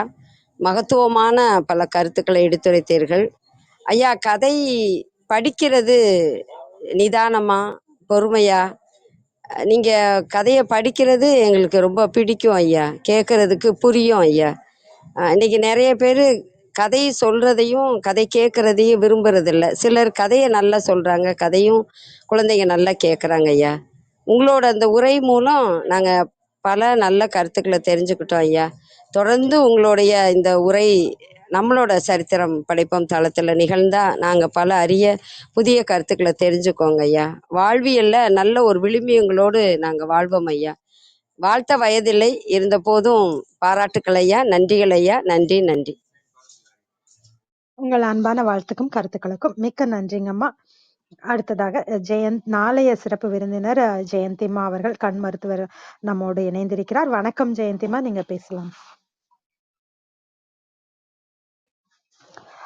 அம்மா உங்களோட அந்த மைக் சிம்பிள் போனோட வலது மூலையில இருக்கும், அது மட்டும். ஓகே, வணக்கம்மா. வணக்கம். இப்ப உங்களுக்கு எல்லாம் கேக்குதா நான் பேசுறது? ரொம்ப தெளிவா இருக்குமா, தொடருங்க. சரி, ஓகே. எனக்கு இதுதான் முதல் அறிமுகம் இந்த சரித்திரம் படைப்போம் பிளாட்ஃபார்ம். இன்னைக்குதான் முதல்ல கேட்டேன். நான் சத்யநாராயண ஐயா பேசுறத நான் கேட்கல, ஆனா நீங்க அனைவரும் அவரை பத்தி பேசினது எனக்கு ரொம்ப ஆச்சரியமாக இருந்தது. அவரோடது யூடியூப் இருந்தாலும் நான் போட்டு கேட்கிறேன். நான் இது வரைக்கும் அவரோடது கேட்டது இல்லை பேச்சு. நடுவுல ஐயா ஒருத்தர் சொன்னாரு, இந்த மாதிரி தென்கட்சி சுவாமிநாதன் மாதிரி இருக்கு அவரோடதுன்னு சொல்லிட்டுன்னு. ஸோ அது நான் தென்கட்சி சுவாமிநாதன் நிறைய கேட்டிருக்கேன், ரேடியோவில் பேசும்போதெல்லாம் கேட்டிருக்கேன். என்னோட மகன் மகள் எல்லாம் அவரோட ஃபேன்ஸ்னே நான் சொல்லுவேன். காத்தால ஸ்கூலுக்கு போகும்போது அந்த 7:15 மணிக்கு நம்ம இதுல ஆல் இண்டியா ரேடியோல தினம் சொல்லுவாரு கதை, அதை கேட்டுட்டு தான் அவங்க ஸ்கூலுக்கு கிளம்புவாங்க. அதனால ஒரு நல்ல எண்ணங்கள் அவங்களுக்கும் உருவாச்சு அப்படின்னு நான் சொல்லுவேன். அதனால இந்த பிளாட்ஃபார்ம்ல நான் சேர்ந்தது ரொம்ப சந்தோஷம். நாளைக்கு காலை 6 மணிக்கு நான் உங்களெல்லாம் சந்திக்கிறேன். என்னோட வாழ்க்கை பயணத்தை உங்களோட நான் பகிர்ந்து கொள்றதுக்கு ஆர்வமா இருக்கேன். நன்றி அம்மா. மிக்க நன்றிங்கம்மா. நிச்சயமா நாங்களும் உங்களுடைய வாழ்க்கை பயணத்தை கேட்கறதுக்கு ரொம்ப ஆர்வமாக இருக்கிறோம்மா. நன்றி. விஜயகுமாரி அம்மா பேசுறீங்களா? நன்றிகள் அம்மா. செல்வராஜரத்தினம் அவங்க இன்னைக்கு திருமண நாள்னு சொன்னாங்க ஐயா. அவங்கள தம்பதியரா நிக்க வச்சு நான் வாழ்த்திடுறேன். அவங்கள் இருவரும் நல்ல உடல்நலம், நீல ஆயுள், நிறை செல்வம், உயர் புகழ், மெய்ஞானம் பெற்று சிறந்தோங்கி வாழ வேண்டும். வாழ்க வளமுடன், வாழ்க வளமுடன், வாழ்க வளமுடன். இந்த தளத்துல இருக்கிற அத்தனை பேர் சேர்ந்துதான் அவங்கள வாழ்த்தியிருக்கோம். நன்றிகளம்மா. நன்றிங்கம்மா. செல்வராமரத்னம் மற்றும் நந்தினி அவர்கள் கடந்த 2 வாரங்களுக்கு முன்னால நம்மிடையே சிறப்பு விருந்தினராக கலந்து கொண்டார். அவங்க இருவருக்கும் இன்றைக்கு திருமணம். அதற்காக அம்மா அவர்களோட சேர்ந்து நம்மளும் வாழ்த்தியிருக்கோம். வாழ்க வளமுடன். நித்யா தேவி நீங்க பேசுறீங்களா? அவர்களுக்கு வாழ்த்துக்கள். இன்னைக்கு நம்ம தளத்துல வந்து இந்த லட்சியம் கோல் பத்தி பேசின ஐயாவுடைய திருமண நாள். விவேகானந்தன் ஐயா, மகாலட்சுமி. நன்றி அம்மா. மகிழ்ச்சிங்க நித்யாதேவி. நம்மளோட சிறப்பு உரை கொடுத்திருக்காரு விவேக் அவர்கள். அவங்களுடைய திருமண நாள் என்று அப்படின்னு சொன்னாங்க. அவர்களுக்கும் நம் அனைவர் சார்பாகவும் வாழ்த்துக்கள். அருள் சேவியர் சார் வணக்கம், நீங்க பேசலாம். வணக்கம், அனைவருக்கும் இனிய காலை வணக்கம். ஐயாவோட உரை கேட்க முடியல, பட் இருந்தாலும் நான் மேல் பதிவுல கேட்டுக்கிறேன். ஏன்னா ஐயாவோட உரை எப்படி இருக்குன்னு அனைவருக்கும் தெரிந்தது. எல்லாரும் குறிப்பிட்டது போல அந்த காலம் நேரம் மேலாண்மை வந்து அவ்வளவு அழகா பின்பற்றக்கூடிய ஒரு நல்ல மனிதர். தென்கட்சி சுவாமிநாதனுடைய அவருடைய உரையை பேசும்போதே அவருடைய ஞாபகமும் வந்துகிட்டே இருக்கும். ஒரு சிறுகதை மூலமாக ஒரு ஒரு தகவலை ஈஸியா நம்ம கடத்துற ஒரு நல்ல ஒரு ஒரு சிறுகதை வாசிக்கக்கூடிய ஒரு ஆளுமை. ஐயாவோட உரை எப்போதுமே நல்லா இருக்கும். இதுல பாருங்க, நித்யா தேவி அந்த புத்தகம் நீங்க தான் எழுதுனீங்களா, நேசமுள்ள தலைமுறைக்கு அப்படின்னு அந்த அந்த இது ஒரு தலைப்புல நீங்க தான் எழுதுனீங்களா அப்படின்னு கேட்டதுக்கு ஐயா அதுல என்ன இருக்கு, இன்னும் 6 மாசத்துல எழுதி சிறுகதை மூலமா ஒரு புத்தகத்தை வெளியிட்டா போகுது அப்படின்னு அவ்வளவு உடனே அது டக்குன்னு ஒரு முடிவு எடுத்தாரு பாருங்க. அதுதான் அவருடைய சிறப்பு. நன்றிங்க ஐயா, நன்றி. நான் மேல் பதிவுல உங்களுடைய உரையை நான் கேட்டுக்கிறேன். வாழ்த்துக்கள் ஐயா, வாழ்த்துக்கள். நன்றி. உங்கள் அன்பான வாழ்த்துக்கும் கருத்துக்களுக்கும் மிக்க நன்றி. அன்பு சார் வணக்கம், நீங்க பேசலாம். அனைவருக்கும் வணக்கம். அதான் சத்யநாராயண் சாருடைய எப்பவுமே உரை சொற்பொழிவுலாம் ரொம்ப அருமையாக இருக்கும். அவருடைய உரையை பல தளங்களில் கேட்டிருக்கேன். ஸோ பயனடைஞ்சிருக்கேன். ஸோ அவருடைய நிறைய அந்த ரிச்சர்ட் கால்சன் புக்கை பற்றி இதற்கு போய் அலட்டி கொள்ளலாமா, அந்த ஸ்மால் ஸ்டஃப் அந்த புக்கை பற்றிலாம் சொல்லியிருக்காரு. ஸோ நிறைய புக்கு ரெஃபரன்ஸ் சொல்லியிருக்காரு. ஸோ அவருடைய அந்த அவருக்கு வாழ்த்துக்களும் நன்றிகளும். 2 திருமண தம்பதிகளுக்கும் வாழ்த்துக்களை கூறி இன்னும் மேலும் மேலும் சத்யநாராயண் சார் உரையை கேட்பதற்கு ஆவலாக இருக்கிறோம். அவர் ஒவ்வொரு வார்த்தையுமே அப்படியே ஒரு மோட்டிவேஷனல் இன்ஸ்பைர்டா இருக்கும். வாழ்க்கையில் நம்ம கடைபிடிச்சோம்னா அடுத்த லெவலுக்கு நம்ம செல்லலாம் என்று கூறி விடைபெறுகிறேன். நன்றி, வணக்கம். உங்கள் அன்பான வாழ்த்துக்கும் கருத்துக்களுக்கும் மிக்க நன்றி. வேறு யாருக்காவது கருத்துக்கள் இருந்தா பகிரலாம். நன்றி அனைவருக்கும். சத்யநாராயண் ஐயா பயணத்துல இருக்கே, உங்களால ஏற்புரை கொடுக்க முடியுமாங்க ஐயா? ஒரு 2 நிமிஷம் எனக்கு கொடுத்துடலாம். ஆமா, கொடுத்துடலாங்கம்மா. ஐயா தொடருங்க ஐயா. வாசிப்பை நேசிப்போம் அப்படிங்கிற தலைப்புல நன்மை அப்படிங்கிற இதுல வாரத்துல வாசிப்பை நேசிப்போம் பேசுறதுக்கு வெற்றி அப்படின்னு பார்த்தா பேசுறது மட்டும் இல்ல, கூட பங்கெடுத்துக்கிட்டு அது உள்வாங்கிக்கிட்டு சொன்ன சில விஷயங்களை பார்த்தேன். ரொம்ப சுருக்கமா சொல்றதா இருந்தா, உங்கள் அனைவருக்கும் உங்களுடைய அன்பிற்கும் நான் அடிமை. ஆரோக்கிய பிரிட்ட ஐயா பாணியில சொல்றதா இருந்தா, அனைவருக்கும் நன்றி, அனைத்திற்கும் நன்றி, ஆண்டவனுக்கும் நன்றின்னு தான் சொல்லணும். இதுதான் ஏற்புரைன்னு எடுத்துக்கணும். கூட ஒரு 1 நிமிஷமோ 2 நிமிஷமோ பேசுறதா இருந்தா, பல சொந்தங்களை மீண்டும் ஒரு தடவை இன்னைக்கு இந்த கிளப் ஹவுஸ் மூலியமா பார்க்கறதுக்கு ரொம்ப சந்தோஷம். அடிக்கடி சொல்றது ஒண்ணு உண்டு. நேரம் ஏற்படுத்தி கொண்டு தான் வர வேண்டி இருக்கு. ரெகுலரா முந்தி தொடர்ந்து வந்த மாதிரிலாம் வர முடியறது இல்ல. நிறைய கிளப்பும் நடத்த முடியறது இல்ல. பல சூழ்நிலை அது காரணம்லாம் விளக்கங்களும் சொல்லக்கூடாது. செஞ்சுதான் ஆகணும்போது நேரம் ஏற்படுத்தி கொள்ளணும் அப்படின்னு சொன்ன மாதிரி ஐயா கேட்டுக்கிட்டதுக்கு இணங்க அவர் போன வாரம் பண்ண முடியுமான்னாரு. இல்லைங்க இன்னைக்கு வெள்ளிக்கிழமை இந்த வாரம் வேணா பண்றா இருந்தா பண்ணலான்னு அவர் வெள்ளிக்கிழமை சொன்னோன்னா சரின்னு சொல்லிட்டு இன்னைக்கு நேரத்தை ஏற்படுத்தி கொண்டு நம்ம கையில தான் எல்லாம் இருக்கு அப்படிங்கிறது வாய் வழியா இல்லாம செயல் வடிவமா இருக்கணுங்கிறது நீங்கெல்லாம் கொடுக்குற அந்த அன்பு ஆதரவு தான் நம்மள முன்னோக்கி நகர வைக்குது. அதுல எல்லளவும் சந்தேகம் இல்லை. பல பேரை பார்க்கணும்னு ஆசைப்பட்டாலும் பார்க்க முடியல. அதுல பார்க்க முடிஞ்ச ஒரே நண்பர் இங்க இருக்கிறவர் வந்து சரவண கண்ணா அவர் தான். நாங்க 2 பேரும் சந்திக்கணும்னு பார்க்குறோம். மீண்டும் அது முடியறது இல்ல. மீதி எல்லா சொந்தங்களையும் கண்டிப்பா விரைவில சந்திப்போம்னு நான் நம்புறேன். அன்பு தோழராகட்டும், அருளாகட்டும், ஆனந்த் குமார் எல்லாரும் அதாவது இவங்க தான் அவங்க தான் இல்ல. ராமச்சந்திரன் ஐயாவோட அந்த பாட்டு அதெல்லாம் ரொம்ப இனிமையா இருக்கும். அப்பப்ப பின்னாடி இருந்து தான் கேட்கறது உண்டு. ஜெயந்தி அம்மாக்கு சொல்றது என்னன்னா, எல்லாரும் கேட்கறாங்க யூடியூப்ல போடுங்கன்னு. நம்ம எல்லாரையும் யூடியூப்ல போட சொல்லிட்டு நம்ம தான் இன்னும் போடாம இருக்கோம். கேட்கணும்னு இருந்தா இப்ப இன்னைக்கு உள்ளதை நீங்க ரீப்ளே கிளப் ஹவுஸ்ல கேட்கலாம். இல்லைன்னா அப்டேட், அப்கிரேட், அப்ஸ்கில்னு ஒரு தளம் இருக்குங்கம்மா. Listen, learn, live, lifelong learnings இப்படி ஒரு 3 கிளப் இருக்குங்கம்மா என்னோடது இந்த கிளப் ஹவுஸ். அதுல ரெக்கார்டிங்ஸ் இருக்கும். அது வேணா கேட்டுக்கலாம். நம்ம இன்னும் யூடியூப்லாம் போலைங்க. அது நிறைய பேர் கேட்கறாங்க. அதுக்கும் ஏற்கனவே பதில் சொன்ன மாதிரி நேரம் ஏற்படுத்தி கொண்டு அதை செயல்படுத்தலாம்னு பண்ணுவோம். கூடிய சீக்கிரம் விரைவில் பண்ணுவோம். மொத்தத்துல அனைவருக்கும் நன்றி, அனைத்திற்கும் நன்றி, ஆண்டவனுக்கு நன்றி. உங்கள் எல்லோருடைய அன்பிற்கும் நான் அடிமை. இனிமேல் ஏதாவது பேச கூப்பிட்டா இன்னும் சர்வ ஜாக்கிரதையா அந்த நேர மேலாண்மை முதற்கொண்டு அதை காப்பாற்ற வேண்டிய ஒரு இது சொல்லுவேன் ஒரு கடமை இருக்கு. அந்த வாய்ப்பை கொடுத்த எல்லாருக்கும் நன்றின்னு சொல்லிட்டு நிறைவு செய்யறேன். நன்றி. மிக்க நன்றிங்க ஐயா. நிச்சயமா நிறைய கருத்துக்கள் இன்றைய காலை பொழுதில் வாசிப்பை நேசிப்போம் அப்படிங்கிற தலைப்புல பகிர்ந்ததற்கு மிக்க மிக்க நன்றி. இன்னும் தொடர்ந்து வருங்காலிலும் இன்னும் நிறைய கருத்துக்கள் உங்ககிட்ட இருந்து தெரிந்து கொள்வதற்கு ஆர்வமாக இருக்கிறோம் ஐயா. மிக்க நன்றி. பேச்சாளர்களாக கலந்து கொண்டு தங்கள் அன்பையும் வாழ்த்தையும் கருத்துக்களையும் பகிர்ந்து கொண்ட ஒவ்வொருவருக்கும் நன்றி. தொடர்ந்து பொறுமையாக கவனித்துக் கொண்டிருக்கும் பவுலின், சசிகலாமா, செந்தில்குமார், வேல்ராஜ், கோவிந்தராஜ், கண்ணன், தமிழ், கோல்ட்ஃபிஷ், ஸ்ரீதர், மோகன்காந்தி, கலாபம் சங்கர், ராஜி, தமணி அனைவருக்கும் நன்றி. குறுஞ்செய்தி வாயிலாக தங்கள் வாழ்த்துக்களை பகிர்ந்து கொண்ட ஒவ்வொருவருக்கும் நன்றி.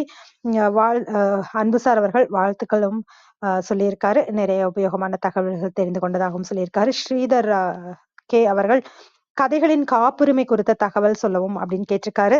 இன்றைக்கு ஐயா அவர்களுக்கு நேரம் குறைவாக இருக்கிறதுனால நிச்சயமா இன்னொரு முறை இன்னொரு சந்தர்ப்பத்தில் அதை பற்றி நிறைய கருத்துக்களும் பகிர்ந்து கொள்ள வேண்டும் என்று கேட்டுக்கிறோம். மிக்க நன்றிங்க ஸ்ரீதர் சார். மோகன்காந்தி அவர்களும் இன்றைக்கு உரை கேட்க முடியவில்லை, நிச்சயமாக மறு ஒலிபரப்பில் கேட்கிறேன் நன்றின்னு சொல்லியிருக்காங்க. மிக்க நன்றி அனைவருக்கும். மீண்டும் நாளை காலை 6 மணிக்கு கண் மருத்துவர் ஜெயந்தி ஆனந்தன் அவர்களின் வாழ்வியல் அனுபவங்களோடு சிறப்பு நேர்காணல் நிகழ்வில் அனைவரும் கலந்து கொள்ள வேண்டும் என்று அன்போடு கேட்டுக்கொண்டு விடைபெற்றுக் கொள்கிறோம். அனைவருக்கும் நன்றி, அனைத்திற்கும் நன்றி, ஆண்டவனுக்கும் நன்றி. 5, 4, 3, 2, 1 நன்று.